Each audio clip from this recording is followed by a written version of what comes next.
Okay, good evening, everyone. Let's just jump in with both feet. You know, I have to say something, and I don't know whether it's the algorithm respecting me or what it is, but you know, I tried to, I stayed clear of social media today because of the Super Bowl, and because I was born and raised in Kansas City, and a large percentage of my Facebook and online people, friends, are Kansas Cityans.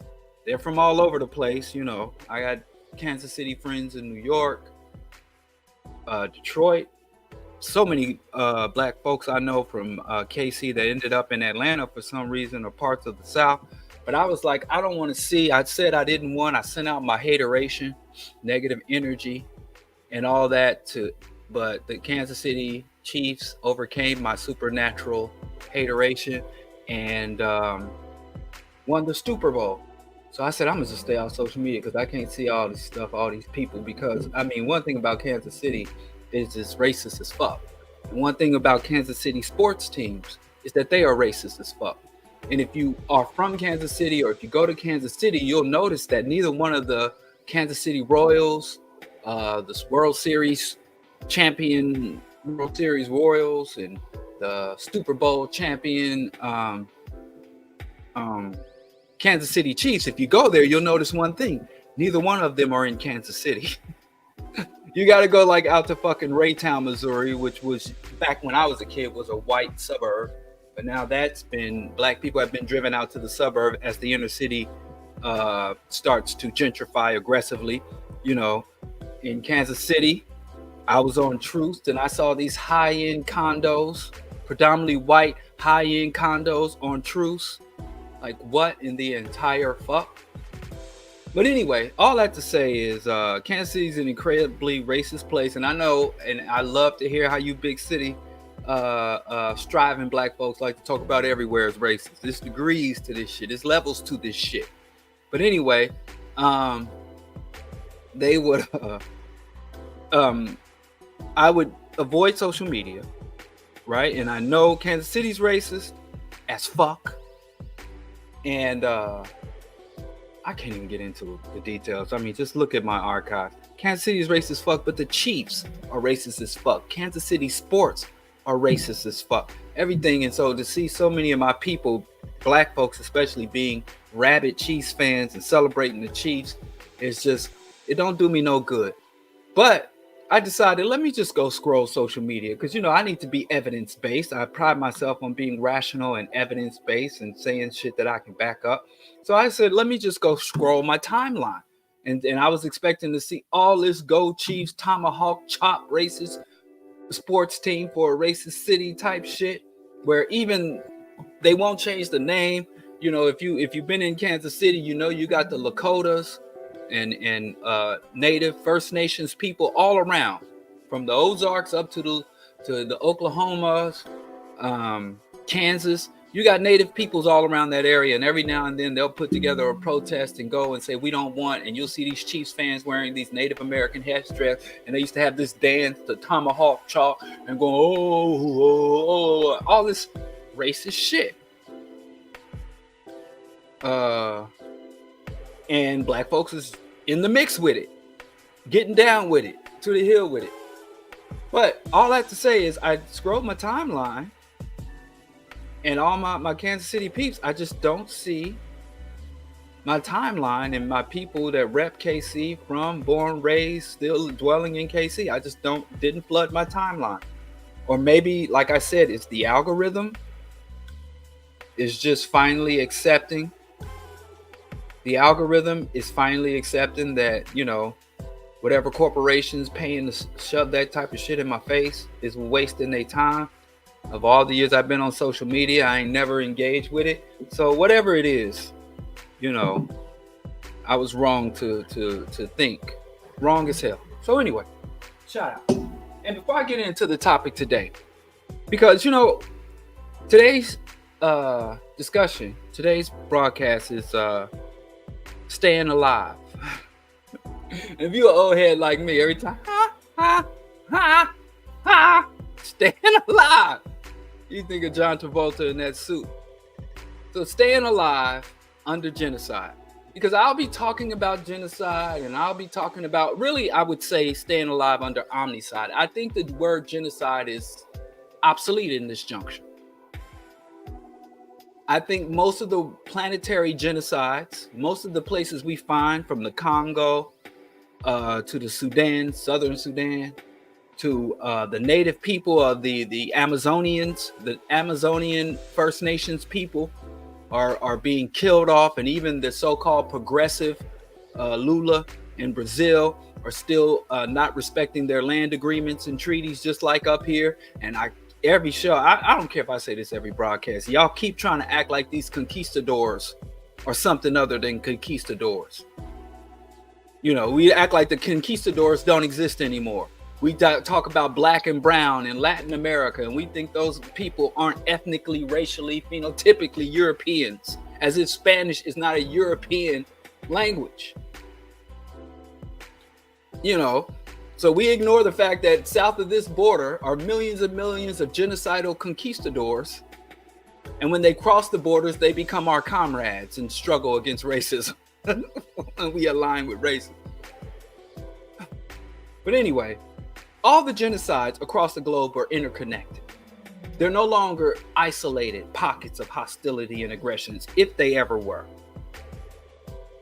So I think it's more appropriate to say omnicide, because most genocides are tied in with ecocide and tied in and sustained or supported or funded or provoked by colonialism, colonial borders, colonial colonizers' weapons, imperialist goals and agendas, and economics. So it's really, to say genocide, to call this a genocide and that a genocide, it just might as well say the whole planet is under a system of omnicide, the whole damn planet. But I don't want to be talking to myself, so I try to use language. Now, some shit I try to hope y'all work with me on fixing this. Like, I found myself calling invaders settlers and talking about settler colonialism as if you're when settling in upheaval. So I called them invaders. You know, an invasion, an invader, imperialist colonialism, white colonialism, but settler colonialism is just the wrong. And I've been just comfortably most of my life, long before everybody else started talking about Zionist settler colonialism instead of Zionist invader colonialism, or Zionist colonialism, or Zionist genocidal colonialism. There ain't no motherfucking settlers. Ain't no white people living outside of Europe settled a goddamn thing. Ain't no white folks that don't live within the defined territories that we now call Europe, or as that brother who called me last week, the Caucasus. Any white person, you're not a motherfucking settler, and you're not a descendant of a settler. You are an invader or a descendant of the invader, and still feeding off the corpses of those that your, you know, the economic, cultural corpses that your ancestors cooked up and served you. But I digress. That ain't what we're here to talk about. Yes, it is exactly what. But before we talk about that, welcome to the BroDiallo broadcast. Of course, it is February, Black History Month. It's February 12th.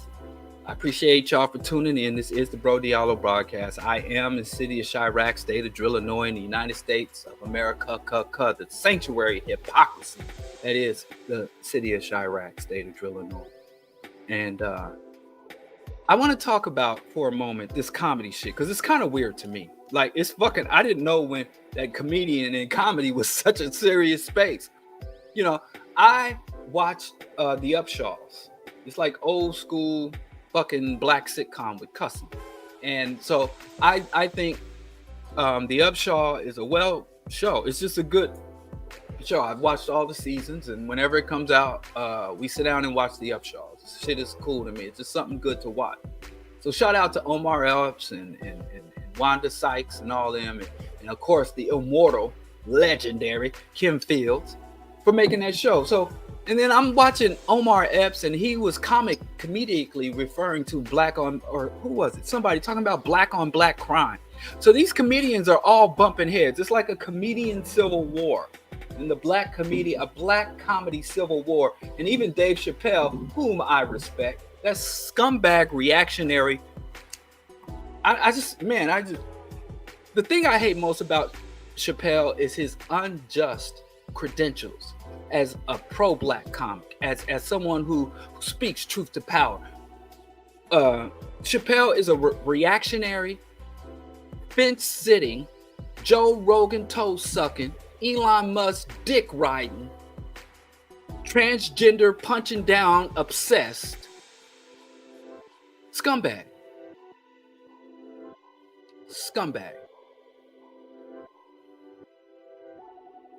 And I would be indifferent to Dave Chappelle if he didn't have this mythology around him about taking a stand against the system and being a man who stood on principle over money, woo. And now he's talking about he's confronting cancel, where he's a right-wing reactionary, closet Trump supporter.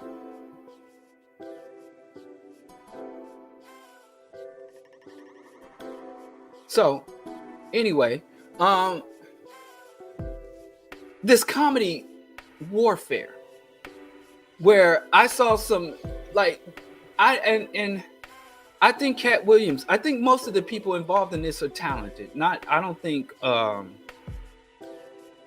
Steve Harvey is talented. I just think he's a straight up minstrel. But most of these people are talented. I take nothing away from it. But if you listen to Cat Williams' politics, I stopped watching his specials as of late, in the last decade, because he's so pro-American. Cat Williams, go back and watch his shit. If you're still a Cat Williams fan and you really think Cat Williams is down and tell the truth, listen to how he talks about this is America. We're not supposed to, he's of the opinion that of America is the shining beacon on the hill, and just by default, as an American, you should demand. And he's a chauvinistic, patriotic, pro-American comedian, and that is a big part of his comedy. And even though it's through comedy, his politics are anti anything that is told to him, because I'm sure he hasn't investigated himself, from terrorists to immigrants and all these people you hate on America, and he gets on and makes jokes about how powerful America is. And I'm like, wow, this shit is getting stronger and stronger. Kick ass and take names type fucking, he would do well if he went on that, remember the Redneck Comedy Tour? Get Her Done. He's like a black version of Get Her Done. So even though I think he has some good jokes, I've enjoyed some of his specials, and I greatly enjoy. I don't even like his movies. I like the clips from his movies. I never liked that Friday After Next shit because of the fucking minimalizing and making joke of rape, violent prison rape. I didn't think rape jokes was funny, but I just can't rock with that shit. But anyway, it's weird because of what they're specifically saying and what they're specifically fighting about and what they're attacking each other on and the accusations that they're making of each other. Because there is this because we're in the West and we're operating under Western domination. But it was this concept of the jester and the comedian. It was understood that the comedian or the jester was the only person in the society that was able to mock the king and talk down to the king, and ultimately the only person that could fearlessly tell the king the absolute truth. So comedians, jesters, the mimics, the mimes, they were valued in society because they were able to engage with power the way scholars, teachers, the workers, the working masses, the men, the merchants, the agriculturalists, and even lower levels of the nobility couldn't get in the king and mock how he looks and mock his wife's bosom and talk about his inadequacies, his manhood, his insecurities about his manhood, because the jester is a fool. Because the jester is a fool, no one takes him seriously. But really, if you don't take the fool seriously, but when the fool has the most insight and able to speak more freely than the popes and the bishops. So that was kind of the tradition that allowed for, which was really the origins of the whole concept of freedom of expression, freedom of press, saying that expression and people articulating and expressing themselves should not have anything to fear from those in power. A lot of that goes to the comedians. So, and a lot of our greatest comedians, from Red Fox to Richard Pryor, you find a lot of them in their social commentary, their condemnation. They were attacking people in power. They were attacking people or mocking and belittling America and everything it stands, apple pie, and this ain't the wholesome nation that it pertains to be, and they pulling the veil back. But then you had people like Bill Cosby and this guy named Gallagher back in the day to say, no, the comedian's job is not to help you to see reality or understand better, comprehend reality. A comedian is not there to attack the power and to attack the status quo or condemn the comedian is there to help you forget your troubles, forget your woes, to look other places. And so Bill Cosby, and I'm telling you, go listen to himself, one of the greatest comedy albums ever, but not a touch of politics. You would think that the world that produced Bill Cosby comedy albums was a world free of racism, free of poverty, free of abuse, and at the very time that he's engaged in abuses and self-hate. It's ironic, I suppose. And you have comedians, fart jokes, and busting watermelons, and believe you me, there is a place for that. There is a place for that. Dick Gregory. How I'm going to talk about politically conscious comedian. Go listen to Frankenstein. Go listen to his Kent State album. You can get more out of a Dick Gregory comedy set in the 60s and 70s than you could get out of, some traveling or public scholar lectures at times. Heavy. So all that to say, so now we got these comedians where Dave Chappelle is right-wing, Dave Chappelle is reactionary, Dave Chappelle is classist. But because he is a normal-sized man amongst very small, he seems like a comedic giant because it's not that Chappelle is so high, it's just everybody else is so base and so fucking low. So the bar is so low, Dave Chappelle just makes the slightest effort to go above it, and we're like, wow, he's literally like preserving and defending black culture when he's doing nothing but setting up black culture and serving up black culture to the highest bidder, which happens to be the richest man in the world, ladies and gentlemen. So, but you got, promoting and mocking pimping. It's not even that they mock shit, they promote it. And now that comedians are celebrities, because a comedian used to be kind of a gully job. You go from little dive to dive, and this whole era of the multi-millionaire comedian, world superstar comedian is relatively new. There was times when you tell your mother if you was in the 1950s and 40s, and it's just the comedians were never the leading man in movies and shit. The Three Stooges, just read their biographies, how people like the Three Stooges or what's that guy? Get no respect. But anyway, all that to say, there were a few, but now that this shit blow, like comedians and a top comedian can demand 8 figures, 7-figure appearance fees. It's fucking crazy. But it's so weird where even Monique will talk about and call these men, Steve Harvey and these other entertainment juggernauts, and say that they should be better because they represent the best of us. And I'm thinking these motherfuckers are scum. They're scum. And I got a secret for you. Cat Williams and Monique, they're all scum. And this is what they're complaining. Think about the name gatekeeper. That's something that's being Rodney Dangerfield. Thanks. There's no respect. Think about when a black person complains about a gatekeeper.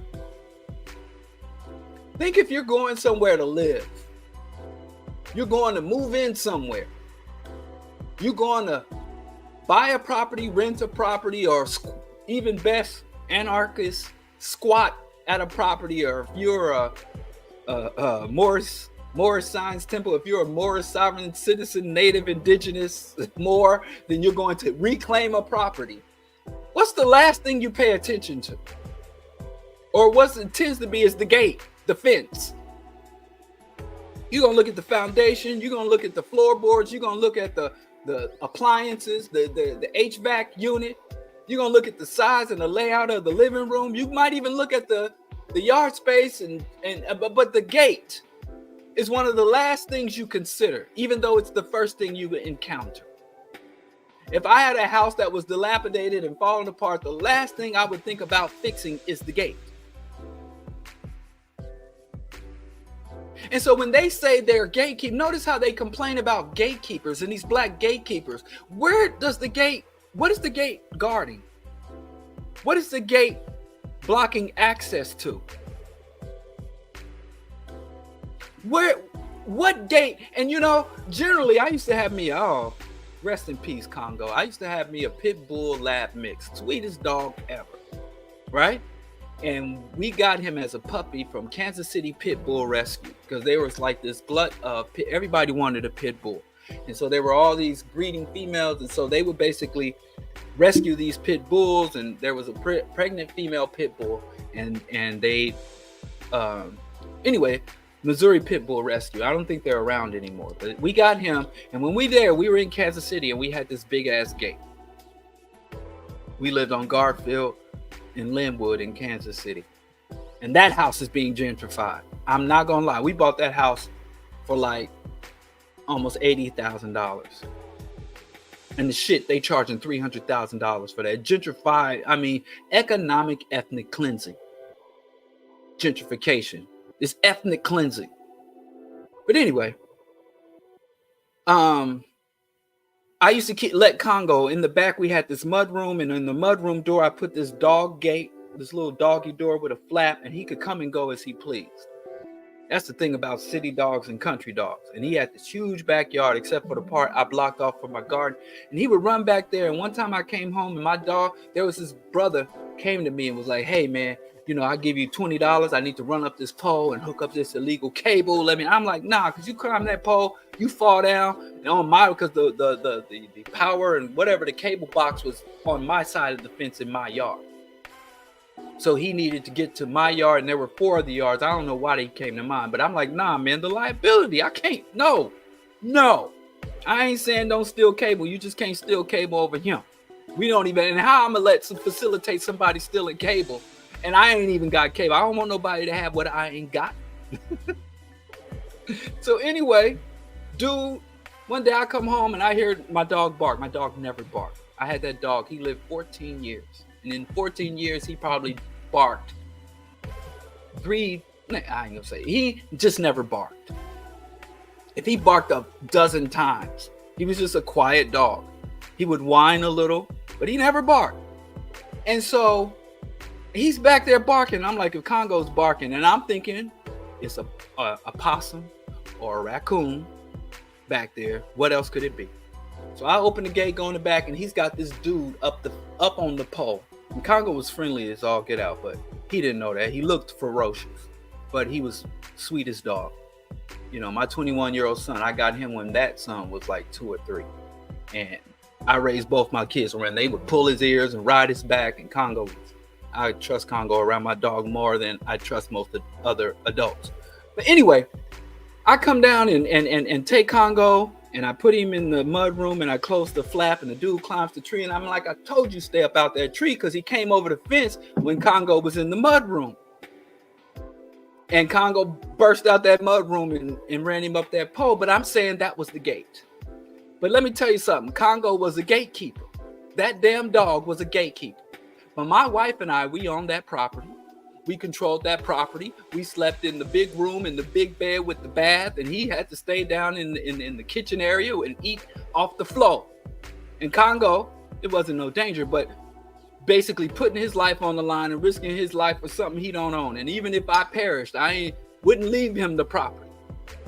And one time I told my kid, I don't think they forgave me for this. I told my son, He was like, yeah, he was listing off everybody in our family. And he's like, mommy's in the family, daddy's in the family, and grand, paw, auntie Nisha, and then he mentioned the dog.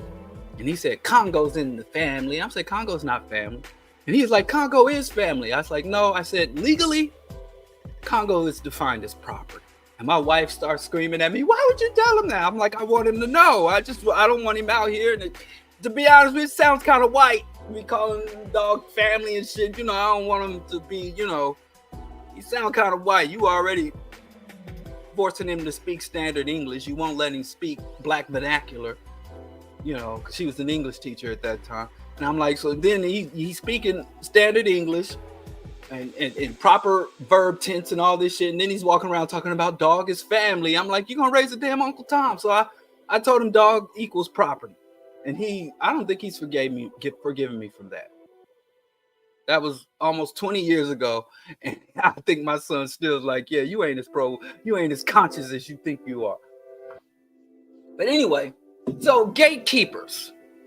Kevin Hart, these black millionaires, these black icons, these black juggernauts, these black role models, these inspirational, aspirational minstrels are nothing more than my dog was. And then the dogs on the outside of the fence.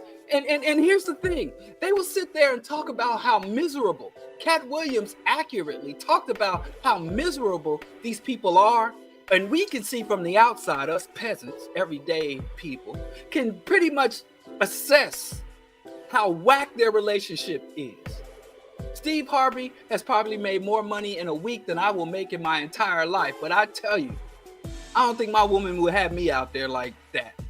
You know, I ain't even gonna knock on wood. That's how confident I am. And I don't like bragging on my relationship and how healthy and mutually supportive, because like I said, I could walk out this room and my shit's packed by the door. That's what I just don't want to jinx it. But these motherfuckers are miserable. So you got Monique and Kevin Williams, Cat Williams on the outside with their cadre of minstrels, and then you got the gatekeepers of Steve Harvey, Oprah Winfrey, and what's that boy's name? Tyler Perry. They on the inside, and then the people on the outside are telling us these motherfuckers are miserable. They are not sincere. Their heart, they're sold out. But we want to get in there with them.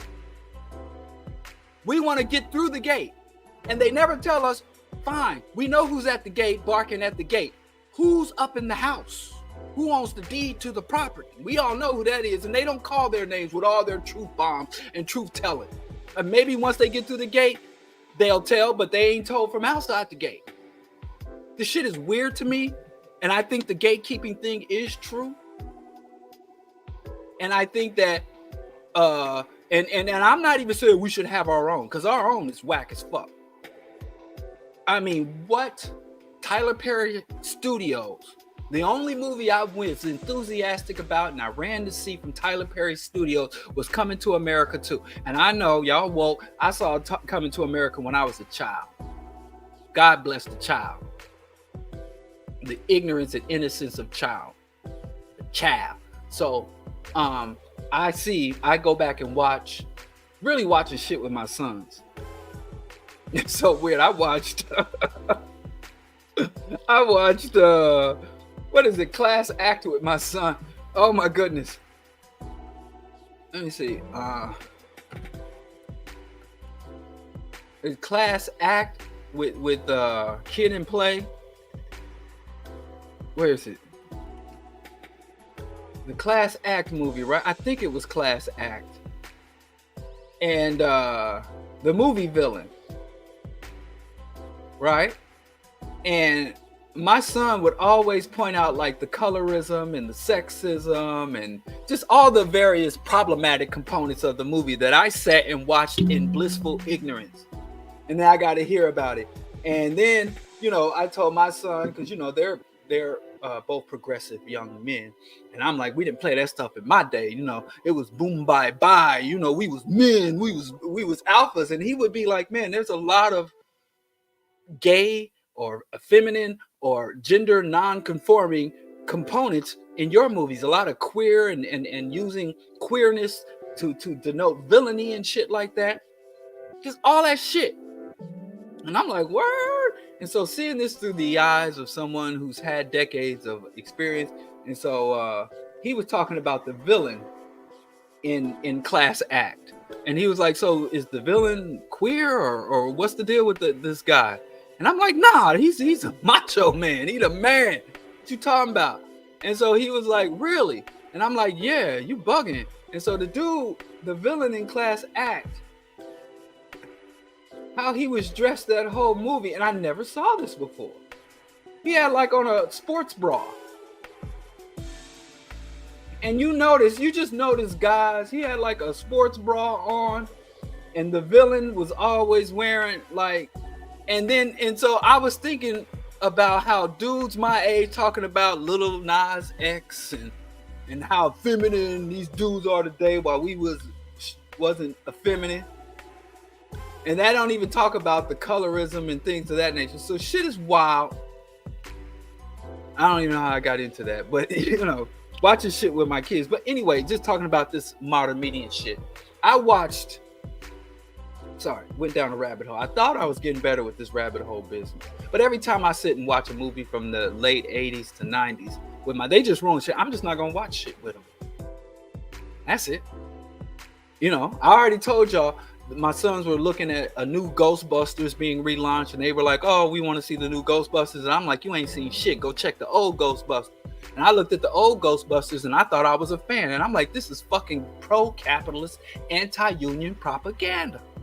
Ghostbusters is one of the most toxic piece of anti-worker, pro-libertarian, pro-capitalist propaganda I ever seen in Ghostbusters. It's fucking unbelievable. So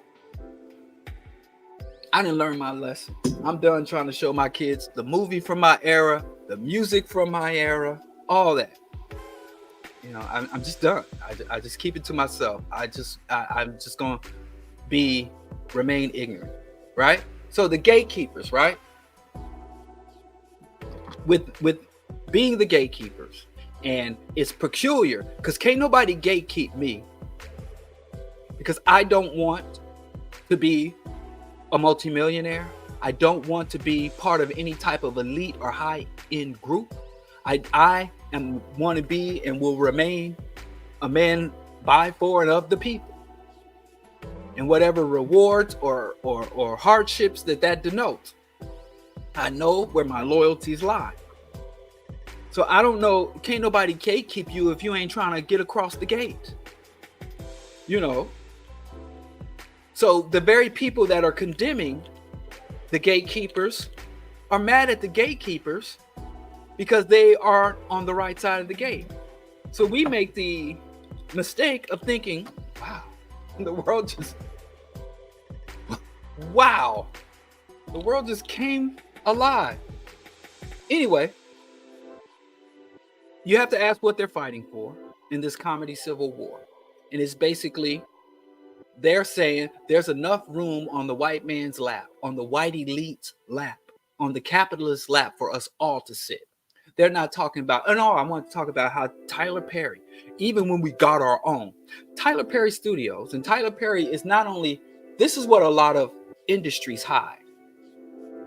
Amazon and Hollywood industries, the various production houses, Facebook, they like to hide their labor suppression, their wage suppression. They like to pretend as though that Walmart, they take good care of their employees, they want the best for their employees, and everything that the management and the owners and the stockholders do is to create the best, and we're the job creators, and we work hard and burn the midnight oil as the ownership class to make sure there are jobs created for people to sustain themselves. But you notice that Tyler Perry is kind of the opposite of the moguls. He openly loves to brag about how he don't give a fuck about the writers, how the actors better fall in line, how he doesn't, the union is not able to penetrate, how he doesn't do reshoots, so he doesn't respect. And these people, my son for a while thought he wanted to be a movie maker, and he was studying all the technical behind the scene aspects. Yeah, I still got boom mics and shit around this house from when he was, because whatever your child was, wake up one day and it's like, I want to be a fencer, and you go out and buy him all the fencing shit, and then he wants to be a rock star, so you put him in guitar lessons and all that shit. So he wanted to be a movie star, and the art, the amount of work and skill, I got mad respect for people in that industry, even when they put out shitty shit. It's one of them things that whether you do something good or bad, you got to work your ass off. Film and lighting and sound, grips and gaffers. It's crazy. So, but he talks about, I only do one take, and if the take, and that's that. So low quality movies, low quality writing, low quality production, and low quality concepts, but he charges full market rates, and then he gobbles up and gets all the money, and we celebrate this motherfucking parasite. So even when you want to say, well, we need to have our own, that's not our own. You can't be black, but everything you do is white and consider it ours. You're just a mimic of them. We got to have our own gas chambers. We got to have our own clan. We got to do our own lynchings. Like, what the fuck is our own? You can't mimic and imitate everything everybody do. So this fight is a good lesson in power, class, and consciousness. And when two prominent factions of black people begin to clash, and then the masses of the people who we shouldn't be on anybody's side start taking sides in that conflict because we don't even represent, neither one of them are speaking on our behalf, representing our people, or really have anything for us. And we're still picking sides amongst them. So the gatekeepers are nothing more than the dog that kept the gate at my little raggedy house on Garfield and Linwood. In the formerly black community of Kansas City, the pre-gentrification Kansas City. They waited till I left to quadruple the value of my little house.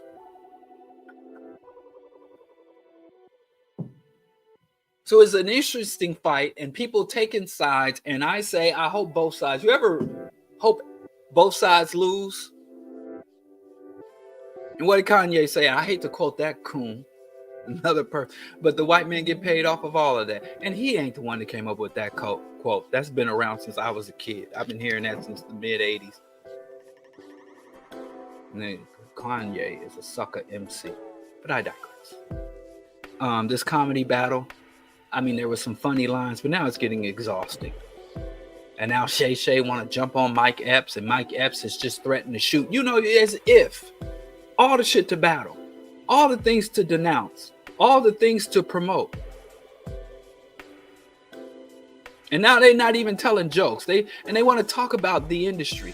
And like I said, our own doesn't just mean black presence or black ownership. Our own means that it has to reflect our interests, come from our mentality, represent the African mentality, the African Asili. So black people doing white shit is not ours. It's still mimicry, even if it ain't no white folks there. The fuck? But I digress. Let's go on to the topic. It is just weird. Don't let nobody gatekeep you. Anything that you can be gatekeep from, believe you me, we should probably look at the gatekeeper as doing you a favor.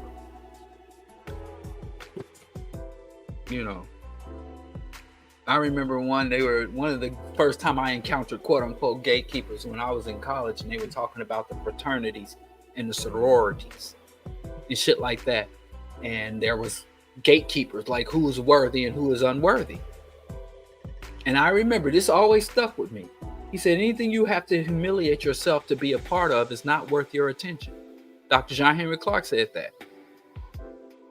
And as a rule of thumb, there might be a exception to this, but as a rule of thumb, anything that you can be gate kept from, you should probably you're on the right side of the gate already. Any type of industry or clique or group where you're being gatekept and you got to do some debasing shit, and why are you mad? They're not mad that the gate exists. They want the gate exist. And a lot of times people who were formerly outside of the gate, when they get inside the gate, they want to build the gate up higher. Or it used to be the ladder. They used to talk about people would get up, blacks will get up and get opportunities and positions through affirmative action, and then they want to kick over the ladder. So they kick the ladder, gatekeep. This is all some weird shit. This is some weird shit. You know, and it's funny because T.I., there's an old video, T.I. moved into a gated community. Right? He moved into a gated community to keep y'all and me out, us rabble out, right? And they hired a new gatekeeper, literal. That was that man's job on his resume, on his ID. He kept the electronic gate at T.I.'s gated community. And so T.I. pulls up in his luxury car, and the gatekeeper, who was some old ham bone who don't know, who ain't never heard, I can't even think of a T.I. song. My wife played that song with T.I. and Rihanna. But anyway, I'm never a T.I. fan. The only group I like out of Atlanta is Goody Mob. And I didn't stutter. The only group I like out of ATL is Goody Mob. And nope, didn't forget it, didn't leave nobody out. That's my one dirty Atlanta list. Yeah, that's it. But anyway, T.I. and this some old hambone says, "Sir, can I help you, sir?" And T.I. like, "Hey, open the gate. I live here. Expeditiously, open the gate." And the dude wouldn't open the gate, and he goes off. He goes, "I didn't say the Dungeon family. I said what I said." To quote another Atlanta icon, I said what I said. I said Goody Mob. They were the best to come out of, I knew that's what y'all thinking. What a good question. Exactly. What about them? Nope. I said what I said. The only group out of Atlanta that I like is Goody Mob. They don't dance no more. They was the best out of the Dungeon family, and I don't think they got the love they deserve. Overcast and overshadowed.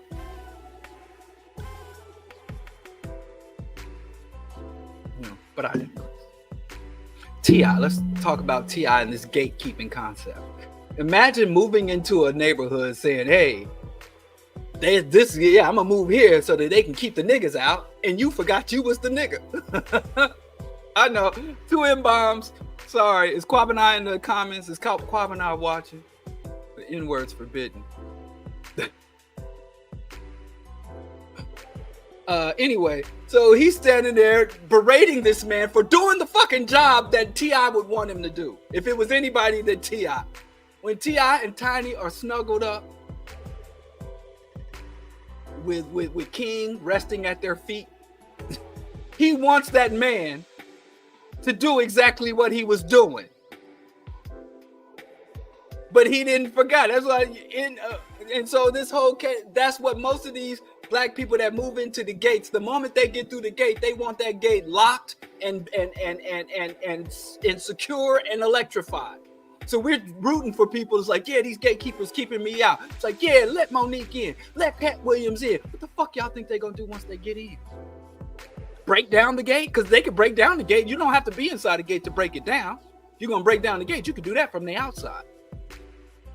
So then when anytime a motherfucker, if I come on here and be like, yeah, I want to get on NPR, I want to get on Fox News, I want to get on MSNBC. I think I'm just as good at journalism. I'm just as good at political analysis and commentary as any of them other folks. And they won't let me in. They gatekeep. They're like, fine, come on board, Diallo. Just sign this contract, sign that contract, and sign that contract, and here's your script. And then I get on there and saying the same shit. Vote Biden. Vote blue, no matter who. And the Hamas terrorist, the Hamas regime, and I get on there talking that shit, And y'all the ones rooting for me to get in there. Y'all the one who was like, yeah, they won't let BroDiallo on there. He's skilled, he's educated, he's got all the credentials and experience. They won't let him in the gate. What y'all think I'm gonna do once I get in that motherfucking gate? You imagine turning on NPR and I'm sitting there? Taylor Swift, the most beautiful and talented woman of the modern era, and the most powerful voice of our generation, Taylor Swift. Welcome to the BroDiallo show. And y'all be like, the fuck is wrong with him? What happened? So even, especially if you like somebody, if you think somebody is talented, and they're crying about being outside the gate, you should be like, good, I hope they good. I hope they never get in the fucking gate. Because how many people we gonna watch get through that gate, forget who they is, forget where they come from, and start shitting on us? So if you got a problem, and you complain, and you think being gate kept, keep me out the gate, you should be proud that you are deemed unworthy. Jay-Z up there crying about Grammys and shit, white approval.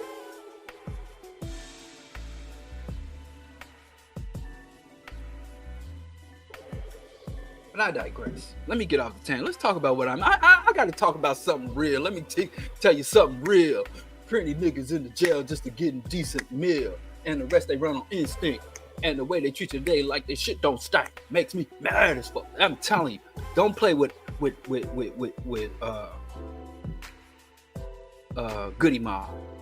The good die mostly of a bullshit. Too bad. They just shine so bright that they just burnt out so fast. Stop. Anyway, let's get to the topic. And I really want to get to the topic so I can open up the lines. And it's now with the Rational Radicals and the BroDiallo broadcast. My favorite time is the time that I spend with y'all, that I'm able to talk and engage directly with y'all. So we get through this, you know. And what brought up this topic is because I'll be talking about genocide. I'll be talking about oppression. I'll be talking about the various conspiracies and agendas leveled against our people and of the African diaspora. And people will be like, well, the fuck? You know, you telling me all this shit? How I'm supposed to get through this? The revolution ain't starting tomorrow. So I'm living under oppression. What the fuck do I do? And I'm like, yeah, I should be talking to people about what they could do on a individual, household, local community level. So I got the idea to say, okay, let me tell you how, because to me, genocide is not, I don't say it's hyperbole. There are genocide. We are under omnicide. Every targeted, oppressed population is under a campaign of genocide as we speak across the globe. And it's much more, if you look at the Gaza Strip or the West Bank, and you can't even say that genocide in the Zionist occupied Palestine. Don't even say Israel anymore. What did Steve Coakley say? Is it real? Nope. That's what he would say. Is like, yeah, and them races over in, is it real? Nope. In the Zionist occupied Palestine, the areas that they are bombing are the areas that they're still trying to, because the whole country, Israel cannot go to war. Israel cannot go to war with Palestine because Israel is Palestine. The invaders are intensifying and accelerating what they've been doing for the last 75 years. And many of y'all think this conflict started on October 4th. And then some of y'all think it started back in the time of the prophecy. Both of you are wrong. It's not as old as prophecy, and it's not as recent. This is the Balfour Declaration. This is a fuck you for the British Empire.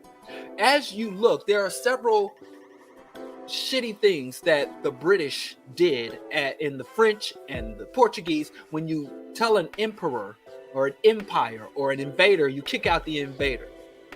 So what he did in Palestine is no different than what he did in Kashmir and between Pakistan and India. No different than what they did to the Kurds in Kurdistan and the Kurdish people. So they drew these fucking maps and they created these various conflict zones where they knew the shit would be volatile. The Biafra, cutting across lines, no respect or regards for the various indigenous nations, tribes, cultures, so whatsoever. So you could literally have your land invaded. And I live here. I live in Chicago. I got a brother in Atlanta. I got another brother and a sister in Kansas City, and I think I got another brother that lives in the Bronx. And so this country gets invaded, and he, instead of this being one whole country, it becomes he divides the country up, and now I'm in a separate country than my brother and my sister and my other brother and my other brother. We're all in different countries. And so instead of me being, I'm now an Illinoisan of the Illinois or the Northern Territory and Central Territory and the Southern Territory. And they all have different constitutions, and then the Southern Territory becomes evangelical Christian. And then the Northern Territory, because of Detroit and the Nation of Islam, becomes Islamic.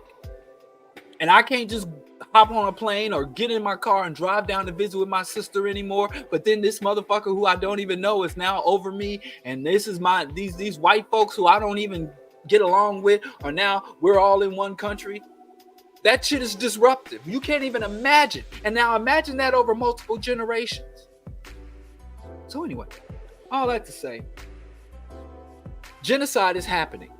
And we only recognize, because genocide is a universal state, genocide is necessary. If you read about what genocide is, we mistakenly believe genocide is about exterminating a population. That is not genocide.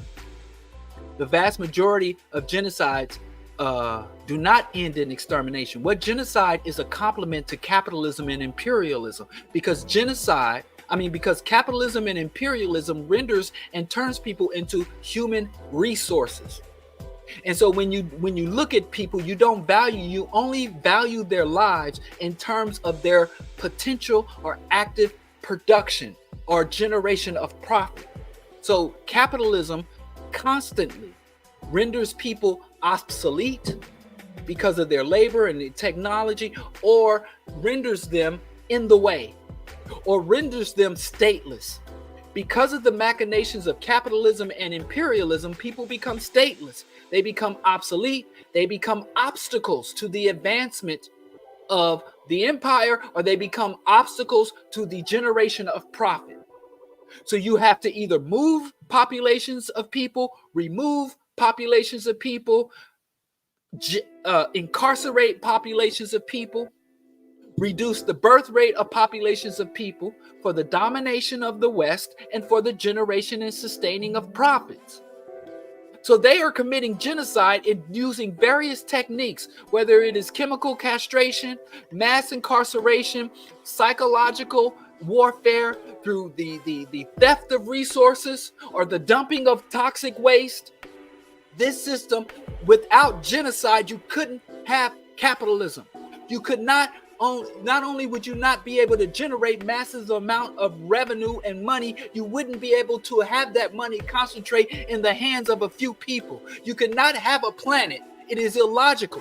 You cannot have a planet where one person can own 100,000 acres. One person can own 50 homes, while you have thousands of people with no home. Thousands of people who have no land. You cannot have nations, France, Great Britain, Japan, that has next to no natural resources and all the wealth, and then nations, Congo, Haiti, Brazil, that have an abundance of resources and the people live in abject poverty.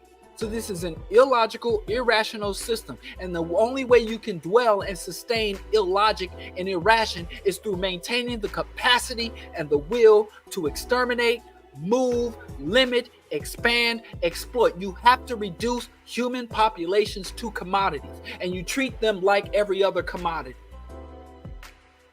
You use it to exhaustion and you dispose of it in the cheapest way possible.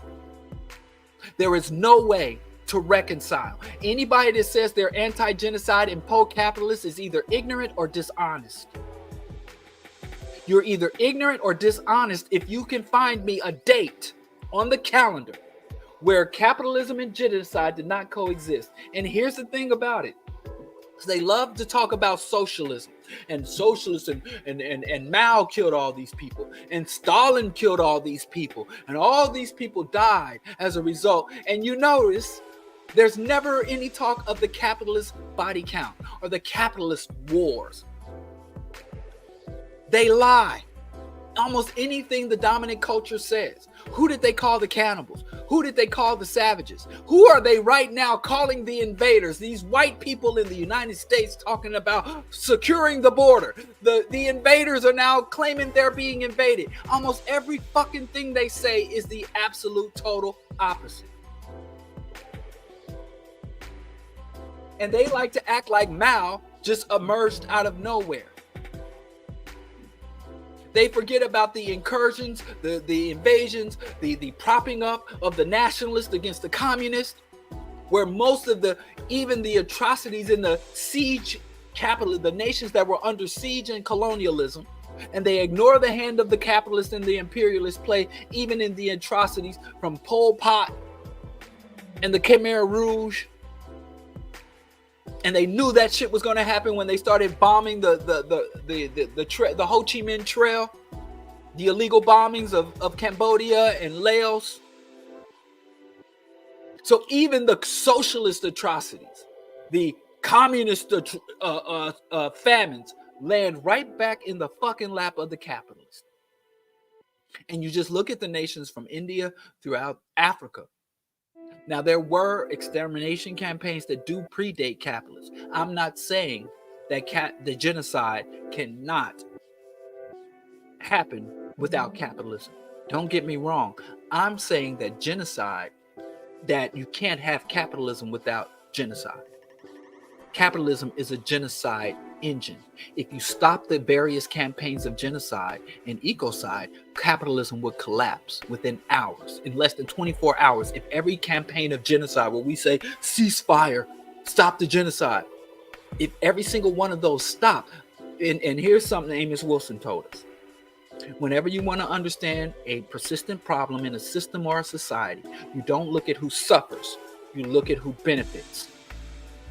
You don't look. We spend a lot of times because dead bodies on the ground, mangled bodies, injured masses of people, whether they're marching, whether they're in the Gaza Strip, or whether they're in a Zionist-occupied Palestine, or whether they're refugees at the U.S. southern border. That is much more dramatic than motherfuckers sitting in boardrooms, motherfuckers sitting in legislative councils. Motherfuckers chilling in the air-conditioned Pentagon with their feet up. But if you really want to comprehend what's causing and what's sustaining these atrocities, you got to look at the boring shit where we can see the soldiers and the bombs and all that. But it's the boardroom where most of this shit. I mean, the pen is mightier than the sword is wrong. The pen is deadlier than the sword. Policies and agendas. Think tanks, Council on Foreign Relations, and UN Security Council. Boring motherfuckers.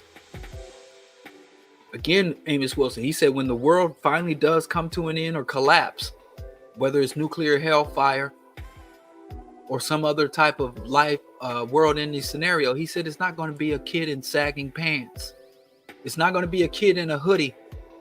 It's not going to be a thug or a gangbanger that brings about it. It's going to be a person who is articulate, well-dressed, who wears a suit or a lab coat to work. Not the kind of person you would cross the street to get away from. But anyway, I'm not here to talk about the death. I'm talking about how to live. First of all, first thing I want to say about staying alive under genocide is that, I won't even. Let's just talk about it. I decided to kind of approach this from what's killing people. How are people dying? And the only reason I want you to stay alive under genocide is so that you can continue to make a positive contribution to the just aspirations of your people. Other than that, and again, I'm talking about the African diaspora, mainly the United States. If I was having this discussion to our brothers and sisters on the continent, Sub-Saharan or North Africa, however they divide it, if I was talking to brothers and sisters in the African people in Latin America, it would be a different discussion. But as I was doing and pretty much putting together this discussion, it's just way too much. And then when I talk, so I'm mainly talking about the African diaspora, mainly in the United States, and I was also looking at it because they break it down in demographics. So I was going to look at the top 10 causes of premature death or death in the United States. But then when you look at it for age, like 19, the number one killer for Black men 45 to 50 is not the same for Black youth 19 to 25. So one is dying of cardiovascular disease. The other's number one killer is homicide. And it's also different for race. So this is not a comprehensive list, but here's the main thing. For many of these problems, the solutions are universal. So if you take the necessary steps to solve this one cause of premature death and injury, you're pretty much addressing another half dozen or more other problems, directly or indirectly. So that's the good thing about it. That's the good news. So if you're living a life, so let's just get into it. First of all, most of the things that take Black people out, and this is going to seem contradictory due to the poverty and oppression, but most of the diseases that take Black people out, most of the conditions that take Black people out are called CNCD.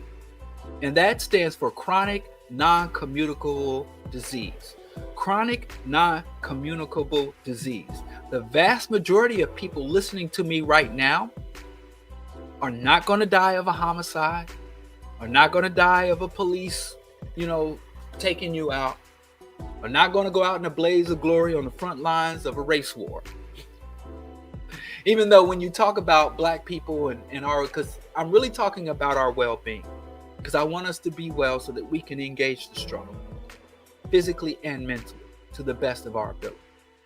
But you never hear them talk about chronic non-communicable disease.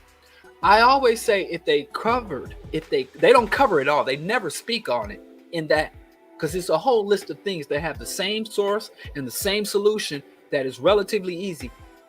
But chronic non-communicable diseases, CNCDs, if they covered those the way they covered gunshots and gun homicides, the way they covered, child abuse, the way they cover these things that is called, and I know it's not to diminish it, but it is covered in a way that is sensational. You'll notice, like, if there's a shooting on my block, which hasn't been in a while. Again, I'm not going to knock on wood. I just want to shout out to the brothers out here in the trap, the brothers out here in the other struggle, not the liberation struggle, but the whatever that other struggle they brothers be in. Ain't had a shooting, because I remember there was one time we had the first homicide in the city of Chicago. Like, I think it was 3.5 minutes after the stroke of midnight in 2019. Our neighborhood had the first homicide for that year. And I'm like, and it was that was an omen for this neighborhood anyway. If you know where I am, I'm just a couple of blocks off King Drive. But I'm not in the Wild Hunters. I know this ain't considered the craziest neighborhood, but it has its moments. Anyway, if they covered, this, like, there'll be a shooting that's like 4 hours old. There'll be a shooting that could occur at 5 o'clock. And the 8 o'clock news will send out a satellite van. And I'm here live from the scene of the crime. The criminal ain't there. The victim ain't there. The police and ambulance, and there ain't nothing there. But we're here at the scene of the crime. Like, but why are you at the scene of the crime? That is no longer a scene of a crime. It's a neighborhood again. But that puts in your mind, yeah, that's where the crime is. That neighborhood, that area. And then they'll go stand outside the hospital, and they'll go stand outside the police station, and they'll go stand outside the victim's house. And they'll go, if they know who did it, they'll go stand outside the criminal's house, and if he's been apprehended, they'll go speak to, if he is apprehended, they stand there and do the perp walk. And people are like, oh, this shooting, oh, and your child leaves the house and you're like, oh, watch yourself, oh, be careful. And I know black folks in Chicago don't even let their kids go out the house. I know 16, 15, 14-year-olds that can't get a bus pass and get on the train, and Chicago has pretty wonderful public transit.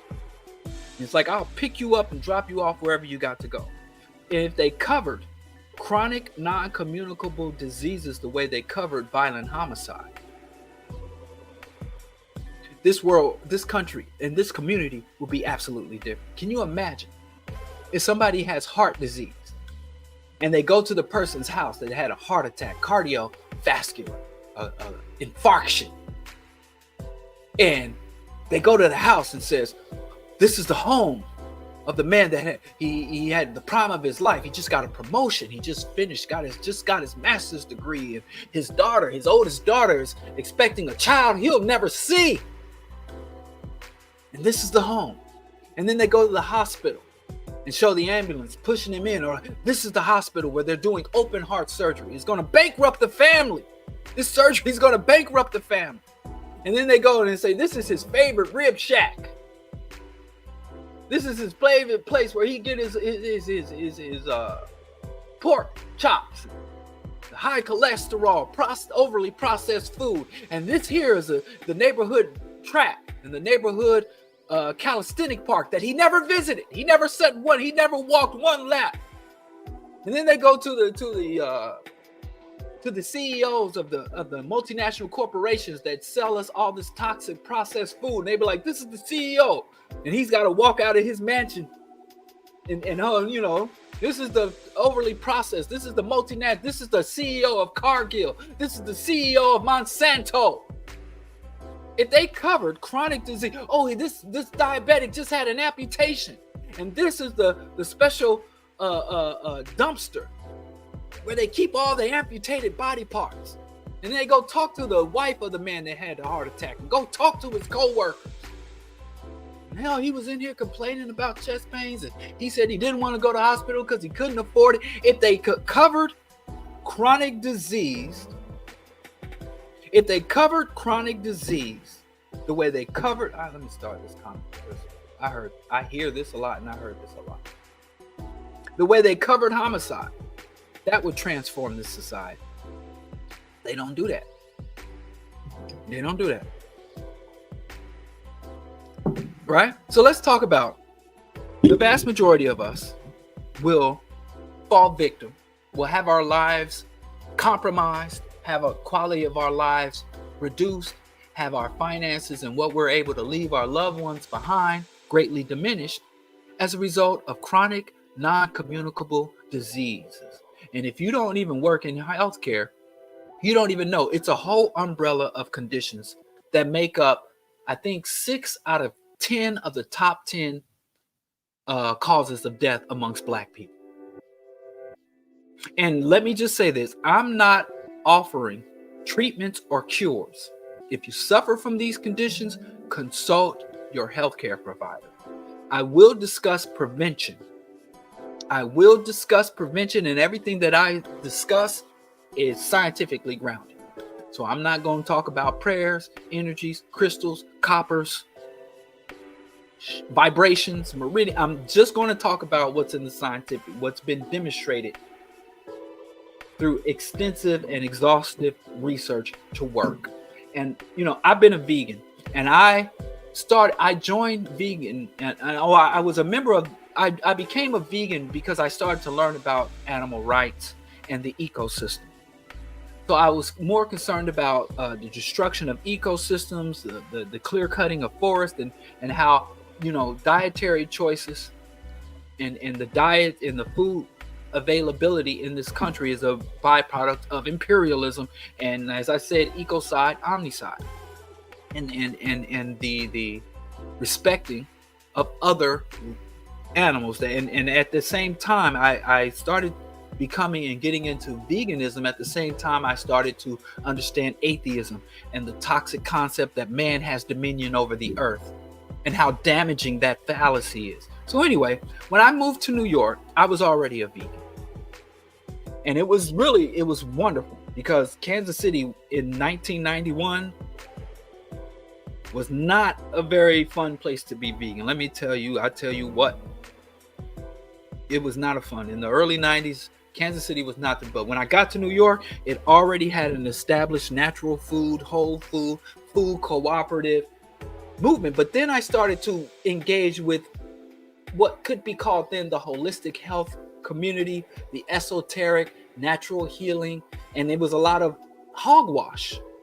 And I started interacting with my first healthcare gurus and natural health gurus. Dr. Sebi. I would go to Dr. Sebi lectures and sit in the audience. And at that very moment, I was studying to be a radiographer. So I was taking human anatomy, human physiology. And I was, after I did my 2 years there at Downstate or State University of New York, I enrolled at the pre-med program at Brooklyn College when I was still thinking I might want to go to med school. And so I'm taking, studying the human body, living systems, botany, chemistry, and all that. And then I'd go to these lectures and go to these community groups and these Black organizations, and they'd be standing up there talking utter nonsense. And fucking gurus making money hand over fist, selling these herbs and these concoctions untested.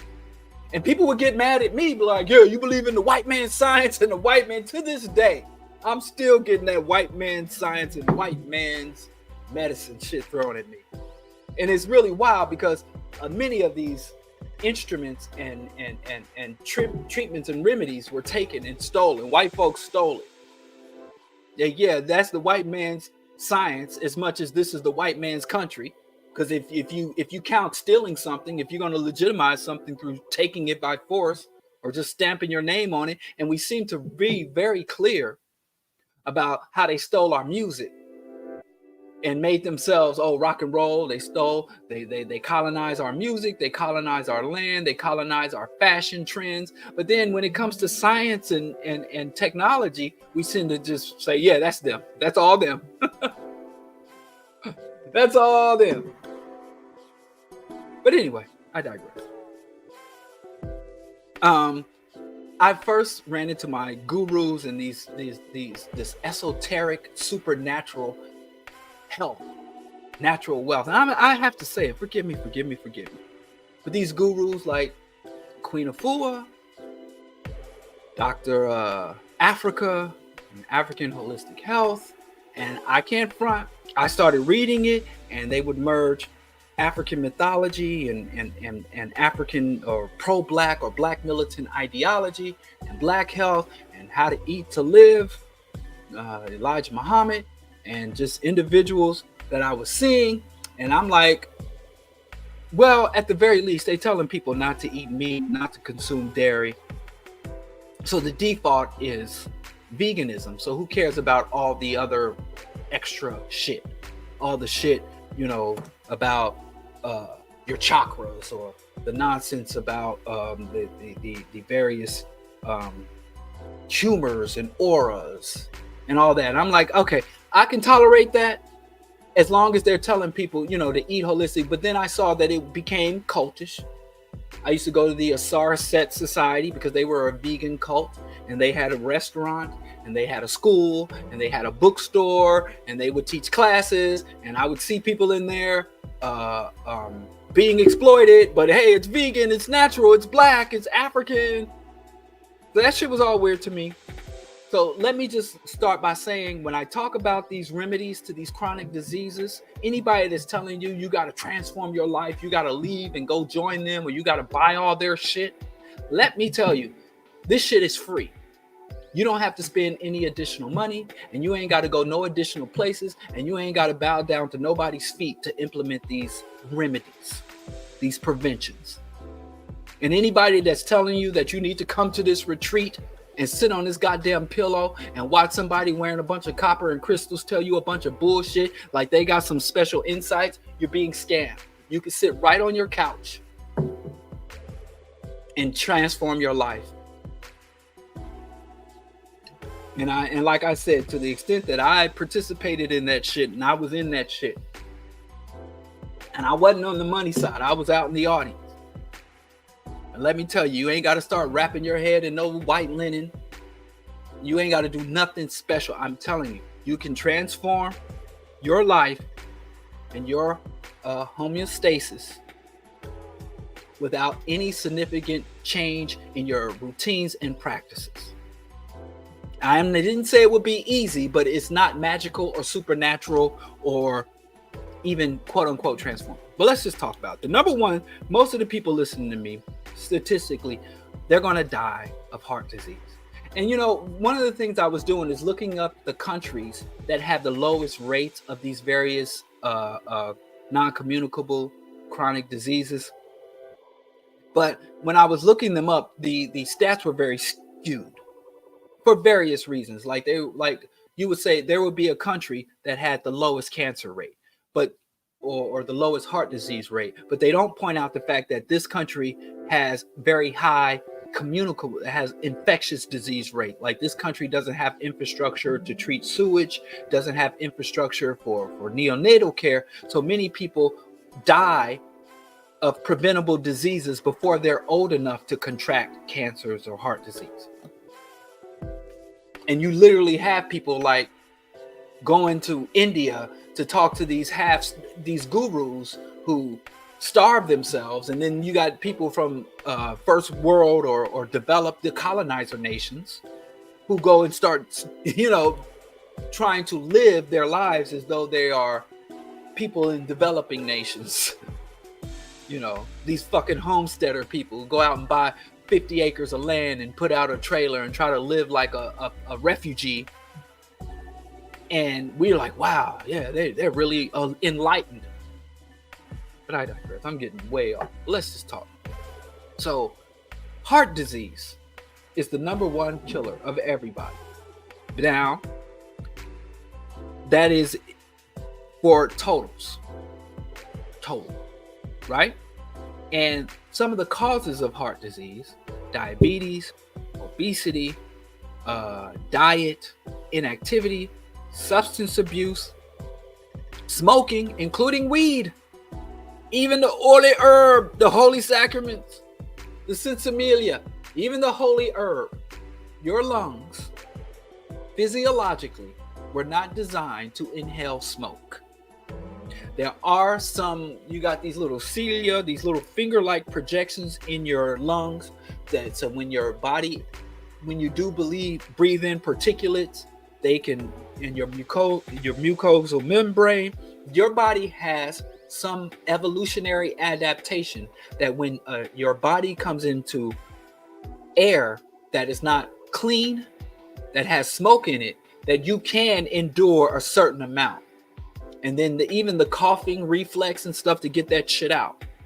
But your body is not designed to accommodate for the voluntary, willing inhalation of smoke. Now, there is a cost benefit measurement.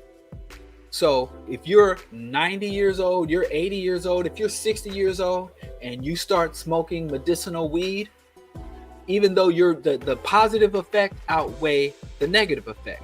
But if you're in your teens, 20s, 30s, or even 40s, and you're smoking weed, the negative effects over time much more outweigh any positive effects you're getting at that time, including the feelings of euphoria. So again, none of this is universal. From a scientific perspective, there does come a time where consuming cannabis or even smoking cannabis becomes more beneficial and the benefits outweigh the risk. But for the vast majority of people, the recreational consumers, that is not the case. You're creating more chronic health issues than you're addressing down the line. And there's some quote in medicine, a cure is nothing more, and the disease and medicine and poison are very pretty much the same thing depending on concentration and when and how you use it. So diabetes is one of the killers, the top killers of our people, but it's also one that can lead or put you on a path to many other diseases. and obesity. And the main thing about obesity is, they have this thing called skinny fat. And skinny fat is pretty much, you have two types of fat. You have surface fat, you have interstitial fat. Well, you have several types of fat. But basically, you have the fat you carry on the outer layer of your body, and then you have the fat that you carry within that's between your organs. So within your intestine, you have fat, interstitial fat that's in between the body. So somebody can have a body that is saturated with fat, and they can appear to be healthy or even slender. But all of the inflammation and physiological conditions of obesity can exist in a person who isn't defined as obese, depending on how you hold weight. And in the same way, someone that you might look at and say, well, that person is obese, and you do a blood workup, you do a cardiovascular workup, and you do, just a fitness test, a respiratory test, and you'll find that they're, even though they look chubby or fat, they're quite healthy. So looking at someone, even if they appear to be fat, or they appear to be thin, or they appear to be muscular, or they appear to be flabby, you can't just look at somebody and say, well, this person is unhealthy, on the brink of death, and this guy's going. I mean, how many skinny guys from how many bodybuilders? What's your Kevin Samuels is probably a good example of that, who's well known. But every day there are skinny, sharp, well-groomed Kevin Samuels dropping dead. High-value men collapsing on top of what they would call low-value women. So don't get it twisted. Don't get it twisted. Just because you like the number you see on the scale don't mean you're healthy, and you don't like the scale. So don't start looking. Don't say BroDiallo out here attacking fat folks. Because weight and obesity can be carried in several ways, and because of the cosmetic and the fashion industry, our very concept of what obese is, or fat and skinny, is all twisted because of mass marketing. But obesity is one of the causes. Inactivity. And I don't like this whole thing, just get out and exercise.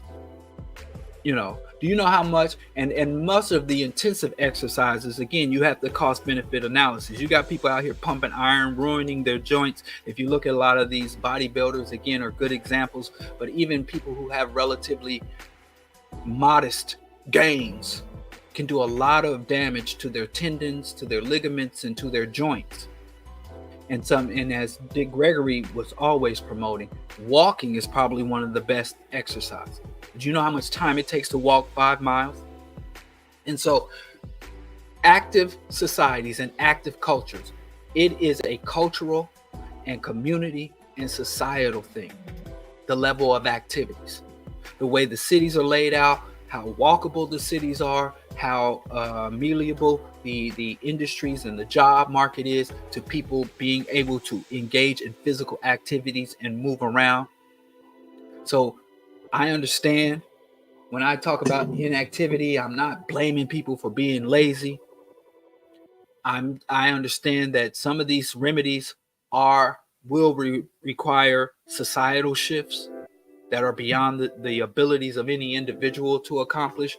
But while we're in this shit, as weird and goofy as it seems, getting one of them ball chairs or one of those little cycle things, the little pedal things that you can do the pedaling under your desk, you need to move. There's an old quote from one of my textbooks that says, the body is the only machine that gets better from uses. Every other machine tends to wear down the more you use it, but the body gets stronger. So movement, not just strengthening your muscles, increasing your heart rate, increasing your respirations on a daily basis. And I know this shit sounds corny. If you live in or work in a building that has an elevator, get off a couple of flights before or after your stop and walk up and down a couple of flights every day. In a lot of places, they don't even let you do that. We were downtown. I went to see a play with my wife, and we wanted to walk up the stairs in the garage, and they were like, no, the stairwell is locked. You can only walk to the stairwell in a fire. So I understand that. trying to walking is probably the best, most ideal exercise. It helps with muscles. It helps with respiration. It helps with getting you out, because another cause of disease in humans, especially black people more so than anybody, vitamin D deficiency, not enough time in the sun. Another thing that I think that doesn't get enough attention and coverage is for heart disease is social isolation and loneliness. It can damage your heart and it can diminish your cognition. And researchers assert that 1 in 5 people within the United States, now this isn't black specific, so I don't know, I couldn't find any of that, but overall 1 in 5 people in the United States experience social isolation and loneliness, and people who are isolated and lonely. So solutions are just the opposite of what the causes are. Having a more active lifestyle, trying to get in more activity. You know, if you don't got a lot of time and you go to church, just use your church time to not go to church and go for a long walk. And if you can only walk to the corner and back, I promise you, if you walk to that corner of your house and back within 2 months of consistency, you'll be walking miles and not even notice. I was working with a sister, and she really couldn't do any type of high impact exercise, and we would just walk. And it got to the point where I couldn't even keep up with her. It just turned around. So, and then this thing, stress, that's another big cause of heart and cardiovascular disease. I got to pick up the pace. God damn, time is not on my side. Stress, there's 2 types of ways to deal with stress. You can avoid stress or you can process stress. People who practice stress avoidance, don't nobody bring me no bad news, no negative energy, they begin to develop other type of narcissistic and antisocial behaviors, because problems abound. And the only way for you to be stress-free is to literally be blissful. And bliss is ignorance, but also ignorance is bliss. Processing stress is a more healthy way to get into stress. A lot of times people look at Eastern cultures, oh, they meditate and they engage in, gongs and chants. That is not avoiding stress. Most of those cultures that where we tend to think they are very good at dealing with stress or de-stressing, it's how they process stress. That means you can acknowledge the problems in your life, the issues you're facing and the challenges before you, the overwhelming workload, or even understand the atrocities happening around the world, the injustices, this presidential campaign, while we got literally 2 demented, in every sense of the word, the clinical sense and in the cultural sense, 2 demented genocidal racists running for president at the top of both of the fucking capitalist parties. Denying that or saying, I'm gonna turn off the news, I'm gonna just turn away. In that effort, you're creating other type of physiological and psychological dysfunction. What you have to do is say, and all this is going on, but I understand that as I engage, I know what I'm capable of doing, what I'm willing to do, what resources and support network that I have available to me will allow me to do. My obligation is met, and now I can just go on.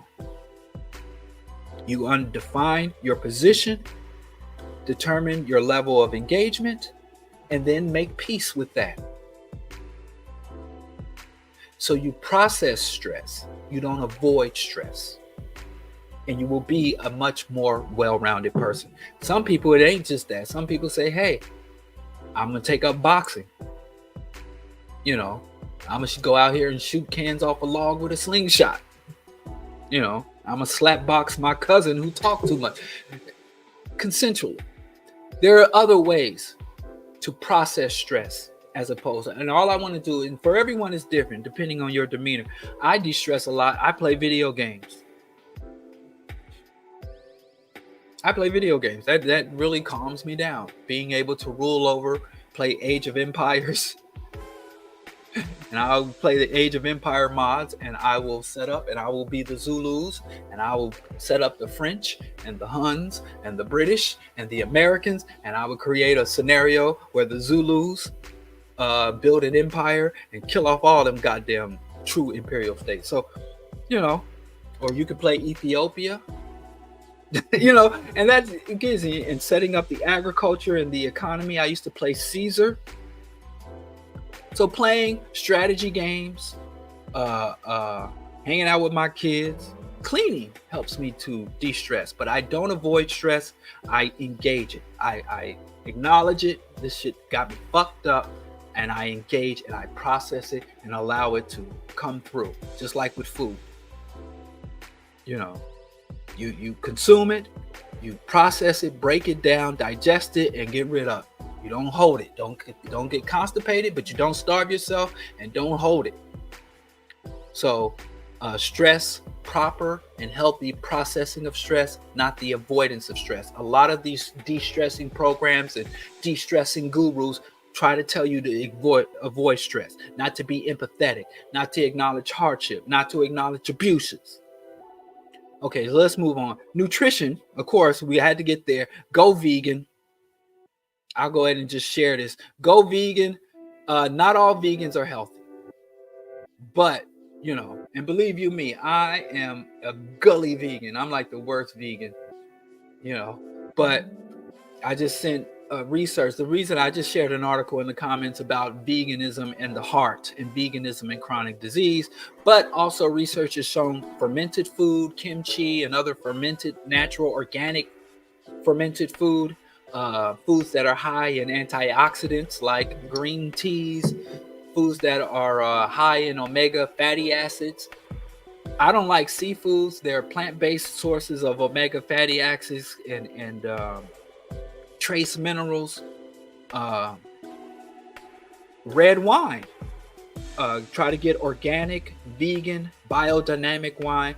Non-organic wine can be very high in pesticides, and not all wine is vegan. If you want to be plant-based and you want organic, biodynamic wine, I can maybe show some of the wines. But you have to, again, generally, I drink a half a bottle of wine a week. On Friday nights, I'll drink a quarter of a bottle, and then the next day I'll drink 1/4 of a bottle of wine, and that's it. And it's only organic, and it's some of it's good, some of it's bad. And I only like cork wine. I can't fuck with that twist cap wine. My wife came home with that non-cork wine. Listen, when the revolution comes, I might have to fight on the side of the bourgeoisie when the revolution comes, because I'm not giving up my organic oat milk latte and my vegan organic biodynamic wines.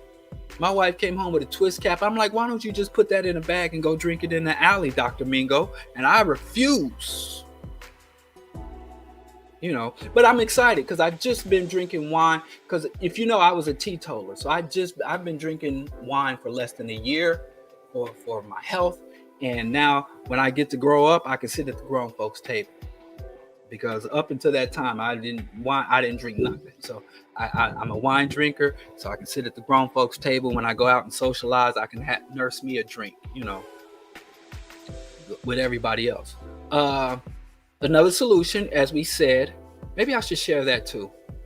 I don't know. I can't be sharing all these links. It's like thousands. Y'all won't believe. I'm rambling, but y'all won't believe how much work I put into this. I just shared the article about loneliness and isolation and health as well in the comments. So, check the comments. But anyway, social connections and engagement. Being part of healthy social network. All social connections are not quality. This is about quality over quantity. So you'll find a lot of people that are always in the mix. Y'all ever had that lady from the church that was organizing everything? She was on every committee. She was the choir director. She hand sewed the choir robes, and everybody fucking hated her guts simply because you're out there. Because you find you in the club, bottles full of bubs, and if you out, making it rain at the strip club. They're being socially out, being outside, does not mean that you're making connections. Having sex is sexual intercourse isn't always intimate. It can be mechanical. You need to make connections. You need to connect with people emotionally, psychologically, not just physically. You need, and community, the word community literally means to share a burden. So if you out here balling and you live and fly and everybody want to be around you because you just ooze money and charisma, and we find how many of these celebrities we find dying alone on a toilet in a glamorous hotel room, sitting on a golden toilet, using silk toilet paper. How many of these people who can walk out somewhere and thousands of people want to take their picture and have their autograph? So it's about the quality of your social engagement and your social connections, not the quantity. You know, you got a different lover in your bed every night. You can still suffer from the isolation and loneliness. In fact, the people that gotta, hump everything that come through or gotta be the center of attention tend to be people who are isolated and alone. So it's quality. Find some people whom you share a burden with. Shared burden. And when I say a shared burden, burdens are not bad. Somebody say, hey, we both believe in this thing. We both love organic gardening, or we both love, I don't want to say it because I want everybody to be into what I'm into, but I'll say it. We both love this particular ball chasing team, this pro ball team, and we'll bond over. But it's people you can connect with. I don't really want to get into that, but there's several ways. I think y'all know what I mean. Quality over quantity. And believe it or not, an active and fulfilling sex life. The research shows that men who have sex and sexual intercourse, and that's different. That's why I didn't put in terms of the solutions so that you don't die or develop heart disease and die of a heart attack prematurely, which is the number one killer of people in the West and the number one killer of people in our community. Social connection and engagement and that emotional intimate bond, sex can happen absent that. If you can get that and sex at the same time, bingo, you hit that spot. No pun intended. If you get that, but not everybody got that. So even if you ain't got that, and some people, and all of our intimate relationships aren't sexual, and all of our sexual relationships aren't intimate.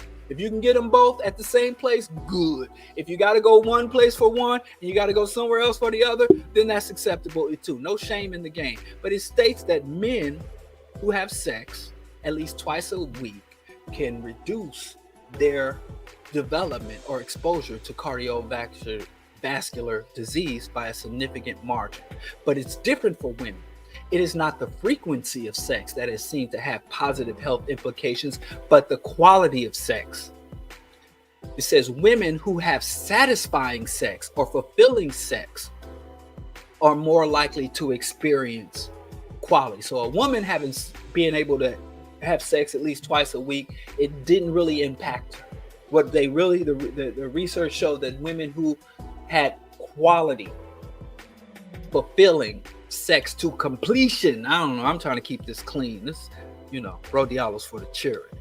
So anyway, sex is also important. Human drive for sex. We evolved to really, really, really get off and really, really be into sex. People, we are still primates, and all these stupid ass religions came and put all these parameters and limitations and shame and exploitation of sex and mutilating our genitals in the name of God, all that bullshit. We are still primates, and sex is an evolutionary necessity, and it's also a psychological and physiological benefit to us. And it's so weird that we devalue sex because it's been commodified. And we also suffer the devaluing our heart. Our well-being, our homeostasis. So that's hard. Let's move on to, this isn't really in proper order, right? But that's cardiovascular disease, which is a chronic, non-communicable disease. And this isn't in order from worst to best, by the way. So I'm seeing that now. I should have put it from the number, because I know I keep saying that that's the number one killer, but moving on. Second on the list is COVID. I really didn't want to put COVID on the list of top 10 because it's only been in the top 10 killers for about 3 to 4 years, but it's on there, so I do it. And I started to go and get the one that it bumped off, but I'm like, hey, who got time for that?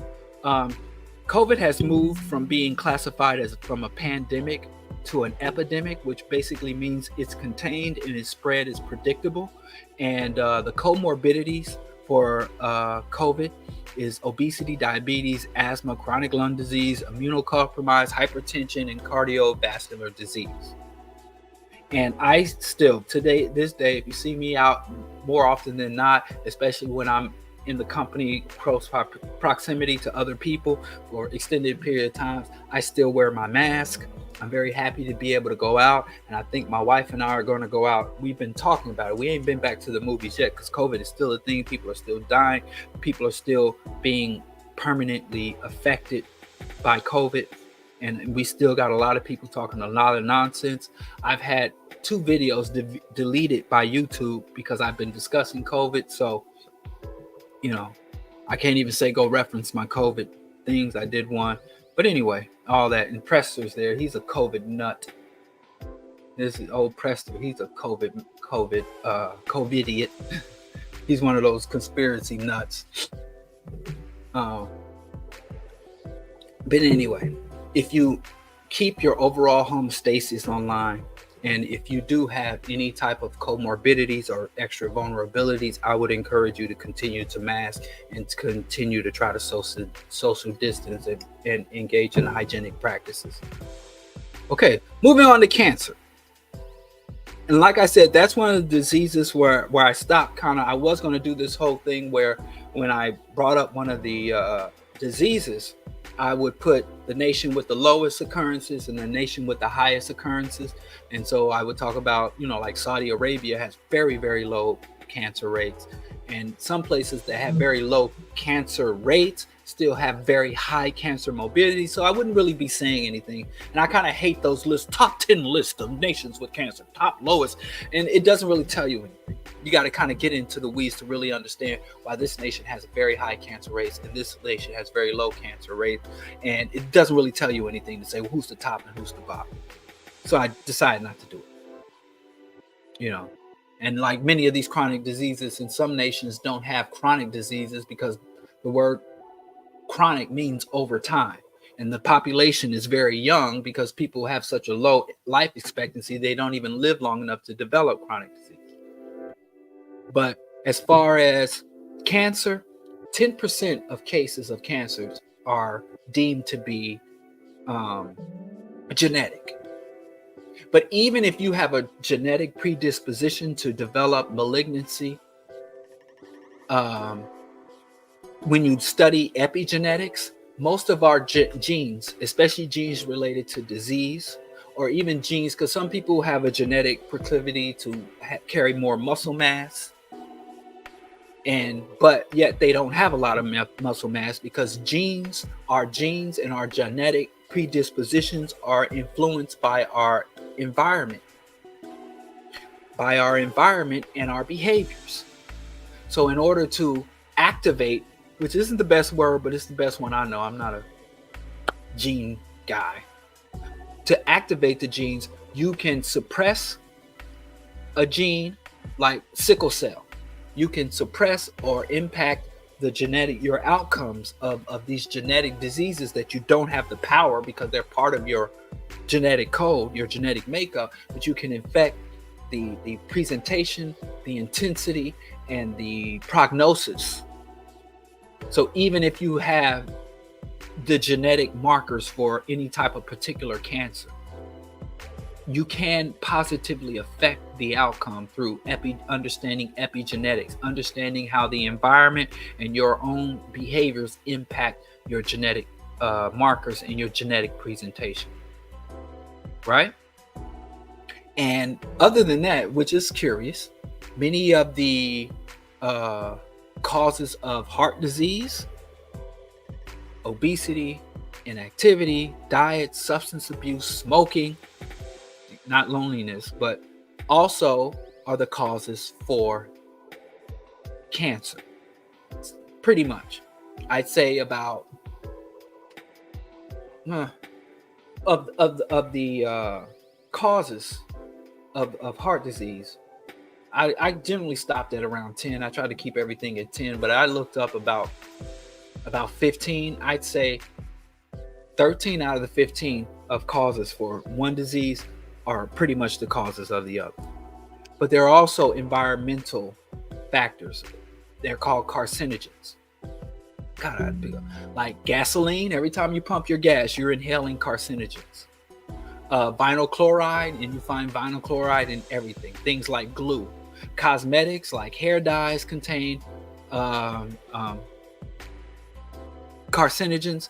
Ionizing radiation, dental x-rays, regular chest x-rays, fluoroscopies, and a lot of things you don't even understand. They don't even know it's x-rays. When you go to nuclear medicine, they call it nuclear medicine. I guess that would be obvious. Those type of exams expose you to ionizing radiation. And there's this weird thing where you're a radiologist. If you go and get an x-ray, and they'll say, well, this is very low level of radiation. This is only, where you do a hand x-ray. And now with digital film, the exposure rates are even low. But they teach you in school, they have this concept as ALARA, as low as reasonably achievable. There is no safe level of ionizing radiation. If you go to get a tooth x-ray and you ask, well, I need a lead shield, or you sprain your ankle and they want an x-ray, and you say, well, give me lead shielding. Oh, you don't need it. It's localized. There is no safe level. And the most vulnerable parts of your body are your glands, pituitary gland, thyroid gland, your sexual organs, your ovaries and testicles. Some of them, your kidneys, your adrenals, are some of the most sensitive cells that have a high proliferation rates, which means all the cells in children's bodies. There are, cells that have high proliferation rates are very vulnerable. So, it's just every time I, take my own sons in for x-rays or dental exam, and I'm like, lead shield, because I worked as a radiographer for 13 years. And they're like, oh, it's nothing, it's localized. And I'm like, I don't even say that. I just say, yeah, I understand, but just for my own sake, shield the fucking gonads. I shouldn't have to ask you. But anyway, cadmium in batteries and paints, all these, every time a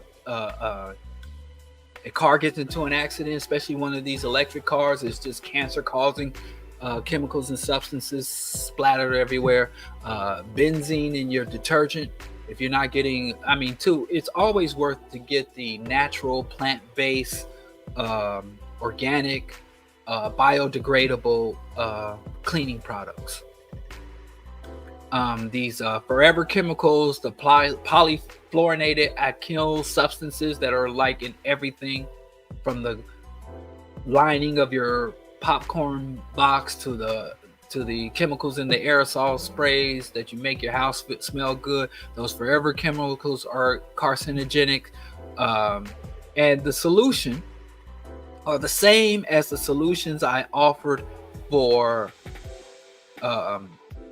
heart disease: diet, exercise, trying to exist in a clean environment. There are many viruses, bacterial and viral infections that can lead to malignancy or cancer. So the research says you should avoid viruses. You should avoid infections. I don't know what you should do beyond what you're already doing. I think most people try to avoid viruses and infections in general, but how the fuck are you? They don't even tell you how to do it. They just offer it. So cancer solutions are pretty much the same. You eat a vegan diet, a meat-based diet, dairy, a diet, the higher in levels of dairy, concentrate, processed and refined food, sugars are also understood to be carcinogens. So basically trying to eliminate or minimize as low as reasonably achievable carcinogens for your health and well-being. And sometimes, like if you're going in somewhere and they say, well, we need to do a cranial CT, you can sometimes ask for some things that they want to x-ray, abdominal x-ray. You can say, well, can I get a sonogram or can we do an MRI? It sometimes helps to ask, especially if you have an issue where you're constantly going back for treatment and exams, to ask for that. I injured my shoulders and I've been around x-rays and taken x-rays for decades. So, I'm like, give me an MRI, which it uses magnets, not ionizing radiation. Another top killer in the top 10 is injuries and accidents. But I know most of the information on accidents and research on accidents focuses on car accidents. But poisoning is also a high cause of accidental deaths. Poisoning, falls, various falls, and another one is workplace accidents and injuries. The solution to most of the accidents, which is one of the top 10 causes, for some groups, it's number one. Like young girls, accidents and injuries are the top killer. Whereas for young black boys, it's homicide. And for young black men, it's homicide. For the first half of your life as a black man, the number one, you're more likely to be gunned down. And then when you get to your 30s and 40s, then you get the lucky enough to die from heart attacks and cancers and injuries. But anyway, it's fucked up. I mean, black men and homicide is just this whole fucking country is literally a shooting gallery for black men, young black youth. Anyway, poisoning, the best thing you can do is to understand, learn, and follow safety protocols and procedures, whether it is at your job, whether it is you buy something that you have to put together, or you buy a tool.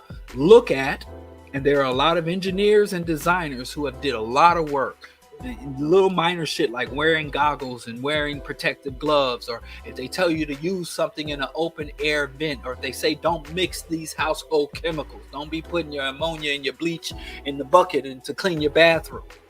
You can avoid a lot of these lifelong injuries. People have burned their lungs out or ruined their eyesight simply following safety protocols and procedures and using the proper gear. Now, for the workplace, that's not your responsibility. It is your owner's responsibility to provide you with everything you need. So understanding your rights under the OSHA guidelines. And for a workplace, the safest workplaces are those that are unionized, are the safest workplace. But of workplaces that are safer than that are workplaces that are collectivized. And the next level up is to nationalize your union. So you run your union run your work site like a true democracy. So first step, unionize, collectivize, and then nationalize. So, and I know these words are very ugly words because you've been indoctrinated to think government regulation is just bad and unions are corrupt because you've been in. But the only reason we don't have child labor is through policies. And it's real easy to take that shit for granted because most workers living today have never worked under industrial revolution work conditions, pre-regulatory, pre-OSHA work conditions. So I think it's really ridiculous to me when I see so many workers take shit for granted. And then we're coming up on strokes, cardio, a cerebrovascular attack, a stroke. Most of us know somebody who's had a stroke. And here's the thing. The causes of a stroke is basically happening physiologically to a heart attack, where oxygen blood is cut off to an artery feeding the heart muscles or feeding a valve, and then the part of that muscle, that body that loses oxygen becomes necrosis, right? Infarction. The same things happens in your head because when you eat a meat high in fat, you don't get enough exercise. You're physiologically, your homeostasis is not maintained. Your arteries either become occluded, which means they get clogged up, or you get atherosclerosis, meaning the hardening of the wall. And meat and dairy clogs your arteries or it hardens your arteries. And when your arteries either get blocked, it's obvious, or when they get hard, because your arteries are not like veins. Your veins are not inundated with muscles, where arteries are contract like muscles. So when you get atherosclerosis, they can't contract. And that's how you end up with cardiomegaly or enlargement of the heart, or the heart's blood starts to pool in one chamber of the heart that can't empty because through sclerosis. So occlusion and sclerosis. The same thing can happen to the arteries that feed oxygenated and nutrient-rich blood into your brain. And whichever of those get blocked, depending on where it happens, you can be asymptomatic once you have the stroke and fully recover, or you can lose memory, you can lose control of the left or right side you can lose your eyesight, you can lose vision. And the same practices that cause it, and the same solutions: diet, well-being, social connections. So it is identical. And I know if there's probably some people who work in neuroscience like fuck you, or cardiologists like fuck you, you know. So yes, again, I'm not offering treatment, because if you have a problem with with strokes, don't go to the cardiologist.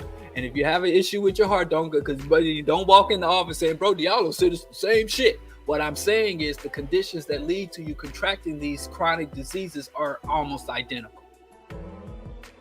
In fact, I haven't found one that doesn't cause something that causes one that doesn't cause the other. Now let's talk about homicide.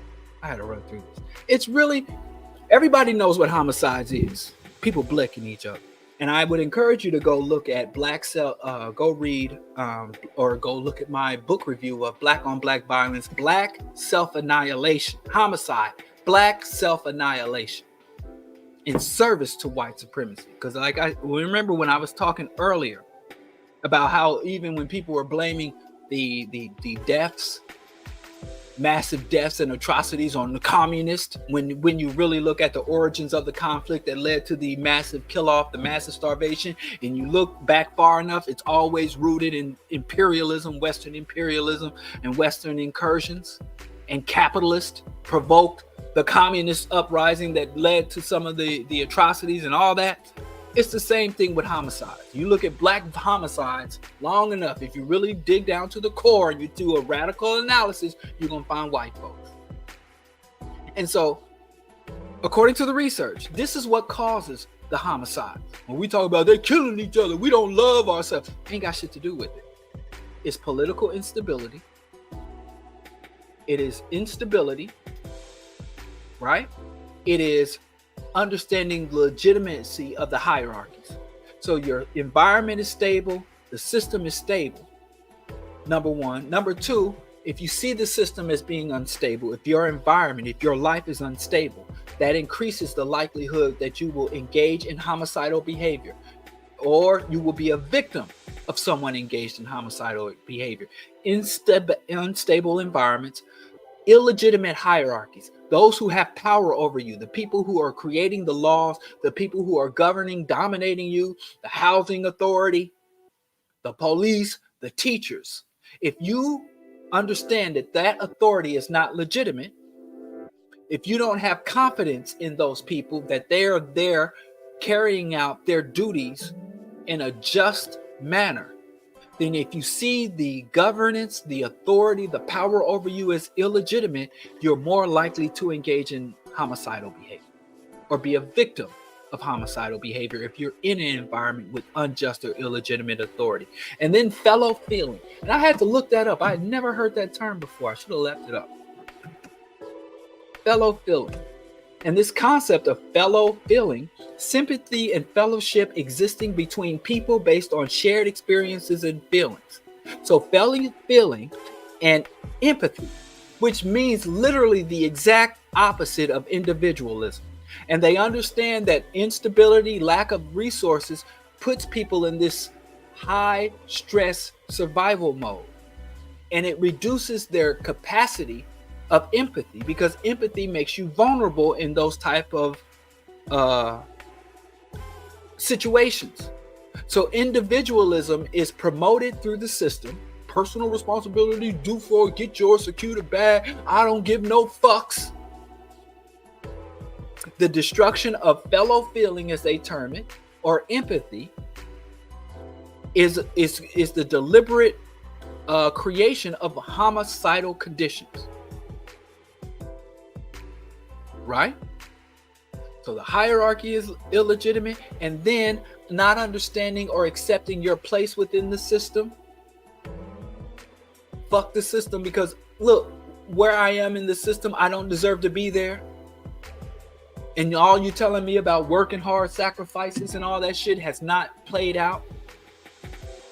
So your status being valid, your status within the hierarchy being valid. Oh, you are a slave, you are a sharecropper, you are a hood rat.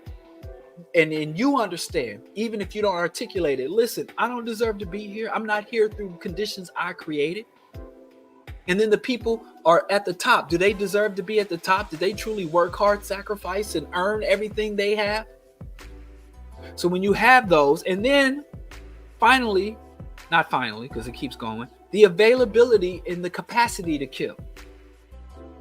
I used to think to myself, man, there was a time where I wasn't a pacifist, but I was very, very staunch in my anti-violence. I wouldn't carry weapons.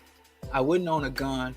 And I had friends that would carry, especially, in Brooklyn at that time, dudes was always carrying box cutters. And these Jamaicans, my Jamaican friends, had these beautiful blades, beautiful handcrafted razor blade things with a wooden handle, and they folded into it. And everybody I knew carried a weapon. And I was like, oh, I was so superior. I don't carry a weapon. Oh, and it wasn't that I was a pacifist. I was training in martial arts and would, practice stick fighting in various ways to defend myself. But I felt that carrying a weapon was inviting violence into one's life. But all that to say is, I would think to myself, as a young man, there were times that if I had a gun on me, I would have used it, and I would have felt fully justified in using it. Little street conflicts, little dudes I was beefing with in middle school and high school, and beefing over this, that, and getting run off from the basketball court up on Truce, and the girls sitting on the bleachers seeing me my boys getting chased home. And in my neighborhood, and dudes from the Village Boys was beefing with the Road Dogs, and they shooting up my neighborhood, and I can't defend my spot. And so there's many times I was like, man, if I had a weapon under certain conditions that I was able to talk myself out of or walk away from, or just, if we had to fight it out because no one was armed, there were no permanent or severe injuries or death. So I'm like, I'm safer without a weapon. I'm better off being unarmed. And the crazy thing is,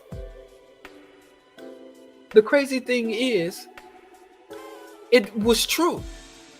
And the vast majority of people who have guns and weapons and well armed will never get an opportunity to use that weapon in a heroic way. And the people that are most likely to be harmed by that gun is someone they love or care about, or someone they at least know or an acquaintance. The vast majority of homicides occur or in violence occur between familiar people, intimate partners. Especially for women, they're more likely to die at the hands of a lover or a family member than they are at a stranger jumping out the bushes. So the availability of weapons, so you create an unstable, illegitimate system that promotes isolation, and then you give that population the capacity to take life without a second thought. Literally snap your fingers. Pulling the trigger is easier than snapping your fingers, and the capacity to take life in that manner will inevitably increase and expand the homicide rates. And then you have to deal with ideology. What are people's belief system? I'm a Christian and I believe this life ain't nothing but a way station. This life ain't nothing but I'm gonna have eternal life. I'm gonna see you again in the afterlife. That ideology leads to the devalue of life. If you believe life is eternal, there's no way you can value life. The only things humans tend to value are things that are rare. I don't care if it's gold or life. If you believed gold was everywhere and free and everything is made of gold, then you're not going to value gold. The only reason people value gold is because of its perceived rarity. Same thing with diamonds. Diamonds are common and easy to make, but they created propaganda telling you diamonds are rare and exclusive. So how can you have a system that tells you you will have everlasting life and expect anyone to value life? So ideology, I am supreme, I am superior, I am worthy. You are here to submit to me. You belong to me. Ideology drives and values drive a lot of intimate violence. Another thing is discrimination and violence from the outside. People who experience high levels of discrimination and violence from the outside begin to conduct and inflict violence on each other and intensify violence from within each other. Colonialism drove tribal warfare in Africa. The U.S. invasion provoked a war between the Shiites and the Sunnis, and the Shiites and the Sunnis were coexisting in relative peace for generations. And then they're like, oh, they were always fighting. You can go into any natural system and begin to deprive that system of the resources it needs, and the mammals will start attacking each other. You know, you put a gerbil in the cage and you don't feed it accurately, sufficiently, or create a stressful environment, the damn gerbil will eat its own babies. And people can consciously and deliberately create those conditions. And another thing, media. Speech and media. There are people who have been executed or locked up for genocide and have never picked up a weapon, never cut or stabbed or gassed anyone. But because they sat behind a microphone, because they went to a phonograph and they created art or wrote some pamphlet that was distributed that advocated for genocide, they were understood, you are a participant in genocide. But we got motherfuckers like Ice Cube and other gangster rappers that under any other circumstances, all mass incarceration is an act of genocide. And these people who were literally Pied Pipers of black genocide, promoting everything from crack distribution to gang retaliation in music, and we don't understand that these are agents of genocide and homicide. The presence of armed factions, and I don't care if it's Hutus and Tutsis, or Crips and Bloods, when these various reactionary factions are armed, and the emergence of a larger ongoing conflict, meaning that often when nations go to war, internal divisions start to spread and there's homicide. So literally, black people are literally living, our communities have all of the characteristics of atrocity-inducing conditions. We live under atrocity-inducing conditions that were created by white people, from the projects, under resources, devalued communities, or being confined to ghetto conditions, being pumped with everything from the federal government putting crack there, the federal government dumped. One day I was walking home. I think, Rip, if you're listening, you were there that day. I ain't gonna say who it was. I know some of y'all still on that no snitching bullshit, but we were walking down the street and we walked past somebody's house, and we were leaving from Knott's Elementary, walking to East Hills Village, and some cats came out of this house with military grade weapons. And they were pointing at us like they were plastic toys. Bah, bah, bah, bah. Yeah, we smoke y'all. We'll smoke y'all. I'll smoke a fool. And we were like, damn, those are some cool guns. And they were like, oh, you ain't seen nothing. They invited us in. And they were literally like these crates that had the stencil, U.S. Army stencil. Like, these dudes had military grade weapons, and they couldn't get decent textbooks. You literally had kids that had access to the top grade weapons that didn't have access to clean drinking water or lead-free paint in their house. And the biggest thing is, there's this Obama effect that was studied. The homicide in our community is a byproduct of the systems and institutions of white supremacy. So you could walk up to every black youth in the country and be like, love yourself, turn in your guns, embrace yourself and your pride. You come from kings and queens. But if you do not dismantle the system of capitalism and white hegemony, you just fucking selling wolf tickets.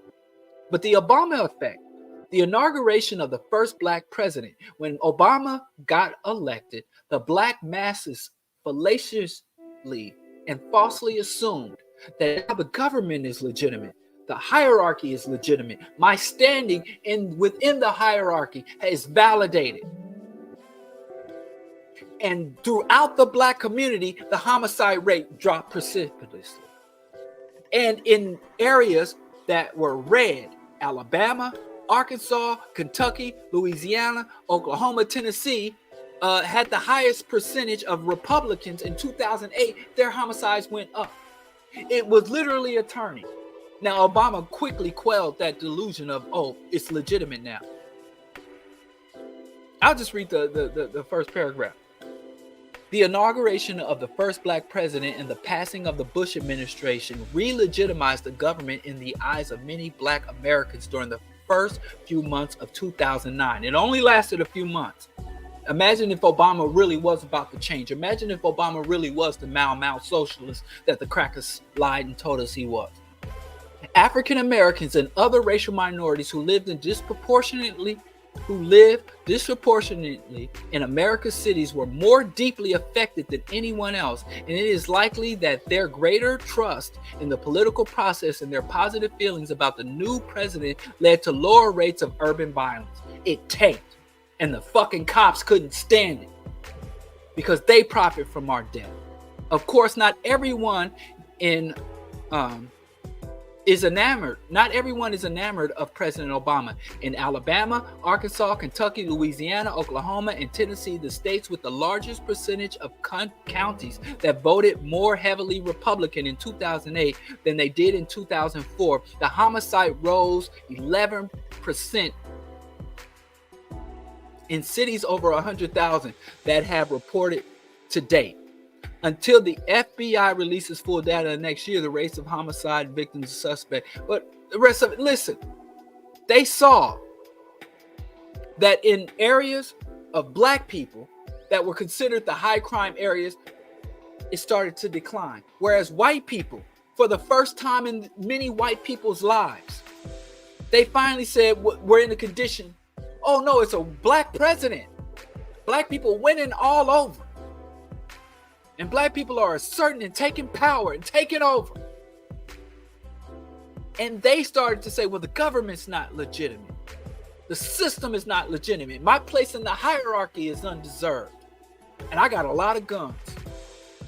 And nobody talks about this. I remember this from 2008. I remember reading about it, but because it was only for a few months. Towards the end of 2008 and towards the beginning of 2009, it was very short-lived because Obama, as quickly as he could, demonstrated to Black, he can show us better than he tells us, that he didn't give a flying fuck about us, and it went back to status quo. And many white people learned, oh, he's not the Mau socialist. Damn, I'm over. Chronic respiratory disease, on to the next disease. Bronchitis, emphysema, asthma, COPD, all of that. The cause of that shit is racism. Black people are by and large suffer from asthma. And it was crazy because I was working in Queens and they had a special respiratory crisis unit. And they'd have these young men, corpses. They'd have these muscular young men, tall, lean, powerful looking Black boys, dropping dead. And Dick Gregory said that in the Bronx, where they had the bus depot. Imagine if you ever been to New York City, it's a fucking monster of a city. It's a fucking monster. It's relatively small space with a lot of people. And so they had these bus depots and truck depots, all environmental racism in Harlem, and Black boys were dropping dead of respiratory failure in New York. And they would bring them down from the Bronx and Queens so they could easily harvest their organs. And these white people would pull up in these little cars with the special refrigerator units, and they'd have these special little briefcases, and they come in and carve out these Black boys' organs. You get a 19-year-old fit young Black man who lungs seize up on him. You got eyes, you got liver, you got kidneys.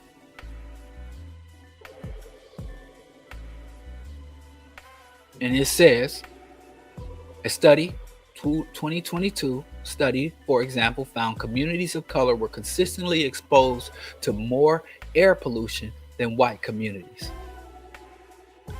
Another analysis shows that they're exposed to more pollution than the national average from every single source, from industrial production to agricultural pollution.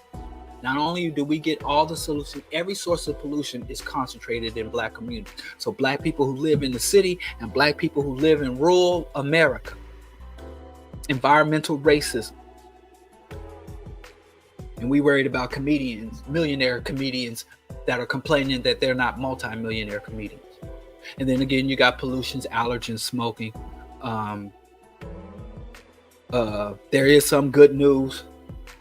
Now, y'all can talk all the shit you want, but the EPA just stated that ambient air quality standard for fine particle matter, 2.5 parts per million, from the level of 12 micrograms per cubic meter to 9 micrograms per cubic meter.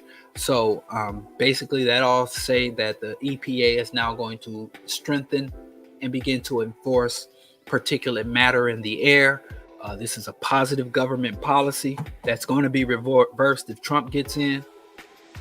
You know, the EPA has done a lot of good work, and it's really ironic because the EPA was signed into existence by the Nixon administration, and the Democrats have defended it. And from the moment the Republicans implemented, and from the moment Nixon implemented, the Republicans have been attacking the EPA, and so it's a Republican agency that's been defended by Democrats and attacked by Republicans. Go fucking figure. This system is weird, and I paid $100,000 to learn this system, and I still don't understand. But they predict that this new policy, just a cracker signing a piece of paper, the U.S. Environmental Protection Agency updated its standards, will save lives, preventing 4,500 premature deaths and 290,000 lost days of work, yielding up to $4.6 billion in net health benefits. And by 2032, for every $1 spent enforcing the new EPA policy, there will be $77 gained in human health benefits. I mean, policies matter. That's when you tell me you don't like somebody, a politician, or like a politician, talk to me about policies. And then there's Alzheimer's, again, aging and genetics and pollution, aluminum, silicone, selenium, pesticides, vitamin D deficiency, electric and magnetic fields, all contribute to the deterioration of the cognitive abilities, Alzheimer's, dementia. And the only way to deal with that, most of those issues, is through policies. So you can work within the existing system, or you can overthrow the system and establish a better system. But only way. It ain't no way to personal, meditate or crystal or copper your way to dealing with some of these problems. But again, if you have homeostasis, if you have better balance and better overall health and well-being, it'll help you mitigate some of the negative effects. And another big thing for Alzheimer's is sleep. And I speak as someone who is a lot of times through my own lack of discipline, who is chronically sleep deprived, because I think I be doing other things more valuable than sleep. And another thing that can cause the deterioration of the mind, which I just learned a couple of days ago, was hearing. Preserve your hearing. And if you do start to have decline in hearing, utilize the instruments to help yourself with hearing decline, because hearing decline is directly associated with mental decline. And I am the idiot that used to go to the fucking Stone Love, to the Sound Clash, and stand right in front of that tower of speakers.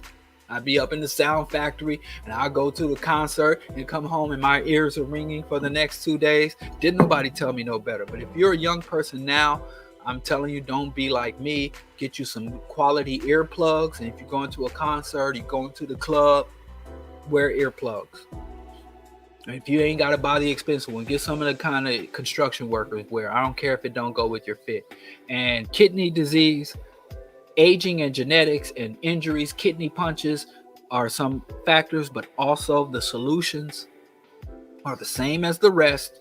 Proper diet, proper nutrition, exercise, healthy environment, healthy social relations, type 2 diabetes.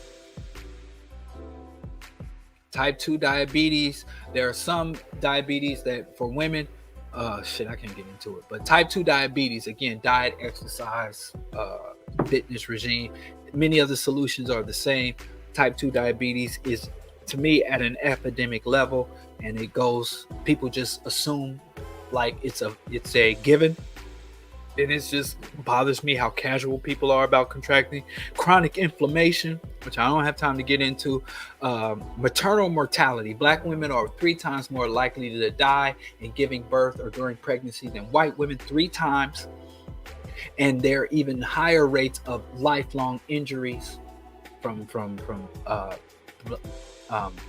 damage to their bladder or permanent damage to their reproductive organs. And this is just pure racism. There's no other reason for it. It's just like mortality for most other things. The same thing with infant mortality rate. I really don't have time to get. I'm way over. I don't even have time for Q&A tonight. I'm sorry. I'll try to make more time for it and just do. Sorry, but it's really fucked up that you hear these people black people in the community, the black church that campaigned against abortion for decades, and now black women are going to start dying and being permanently injured because of this new abortion policies. And I don't see these motherfuckers who fought to have the black women who been denied the right to and access to abortion. I ain't heard them say or do shit. But anyway, be healthy, y'all. As Dead Prayer says, I want y'all to be healthy, or Ice-T said, I want y'all to live. As we're under genocide, we don't have to capitulate to the genocide campaign. We can struggle politically, we can struggle collectively, but we can also struggle and fight against the genocide campaign as far as our health and the health of our community, developing healthy practices and teaching and encouraging healthy practices against our loved ones, so that as we engage in this struggle to liberate and to stop the omnicide and to quell the genocide, these are things we can do. Now, none of these things are solutions to our overall problem. And if you are the most healthy, fit, pristine person in the world, you are still subject to all the other non-health related issues that are killing us. And I did want to talk about the collective ways: mass incarceration, resource deprivation, denurturing of the food, and these other things that affect us collectively. But I never really get a chance. I talk about a lot of more broader issues. I just wanted an opportunity to talk about individual things. So anyway, like, share, subscribe with the algorithm stuff. Make a contribution. Let me tell you this. I'm going to Los Angeles. I don't know about next Monday. I'm going to be traveling. I'm going to be I'm going to be in Los Angeles. I got to go up to Santa Barbara, and then I'm coming back to Los Angeles. So I'm going to be up and down the West Coast. I'm going to be up and down the West Coast next week. So I don't know if I'll be settled in at the hotel to do Monday. I'll keep everyone posted, because I got to go review the travel plans. If you on the West Coast, holla at your boy. Let's get some vegan lattes and break bread. Some oat milk lattes and break bread. Like, share, subscribe. What else did I have to say? So I don't know about that. I don't know if I'll be on Monday or not. Like I said, if we make it, I think we'll be in Los Angeles for 2 nights, and then we go up to Santa Barbara. But I just go where they tell me to go. I don't know. Oh, this is a promise that I want to make. I want to make y'all a promise. Shout out to all my patrons. Before I leave for Los Angeles, I'm going to get all of my Patreon obligations. So the buttons, the t-shirts, the BroDiallo mug and merch that I owe y'all, it all will be in the mail before. I'm not going to get on that plane until I meet all my obligations. So I appreciate my Patreon supporters. I would not be here for my Patreon supporters. And there are some listeners and subscribers who really do step up and provide the financial support for the BroDiallo broadcast and my other efforts. And I'm very sorry for not meeting my obligations, but this year is going to be a new year, and I'm new and clear. So before I leave, on my mama, I'm going to have those things in the mail for all my Patreons. And I'm so sorry that it's been such a delay. And I ain't even gonna give y'all no hard time story. I know I've been ducking y'all like I owe y'all money, but it's over. It's a new day. I've turned over a new leaf. I am saved and sanctified. So my commitment, despite whatever else I gotta do, all my other obligations I gotta do before I leave for LA, on my mama, I'm gonna have those. I ain't said it's gonna arrive. I said it's gonna be in the mail. After that, it's all up to Uncle Sam. And shoot, so after that, it's all up to Uncle Sam. But I'm gonna do my part. And again, I'm sorry for the delay. And as always, because of the delay, I'm gonna throw a little extra on it. I'm gonna put a little stank on it. So thank you to my Patreons. If you're not yet a Patreon, this is the best time to become a Patreon, because you ain't gotta suffer like my other Patreons. Thank you to my Patreons. And everybody who's not a Patreon or who doesn't support, please at least show appreciation to those who do support. Because if you are, if you do enjoy the BroDiallo broadcast, I'm only here because of them. So anyway, that's it. I don't know whether or not I'll see y'all Monday, but I'll definitely see y'all this Friday with the Rational Radicals and Friday with EYL. See, I don't know what's going on. I'll see y'all this Friday with EYL, and next Wednesday after next, Skip will be back, and the Rational Radicals will be back. Until then, peace and thank you. Where's the thing on the thing?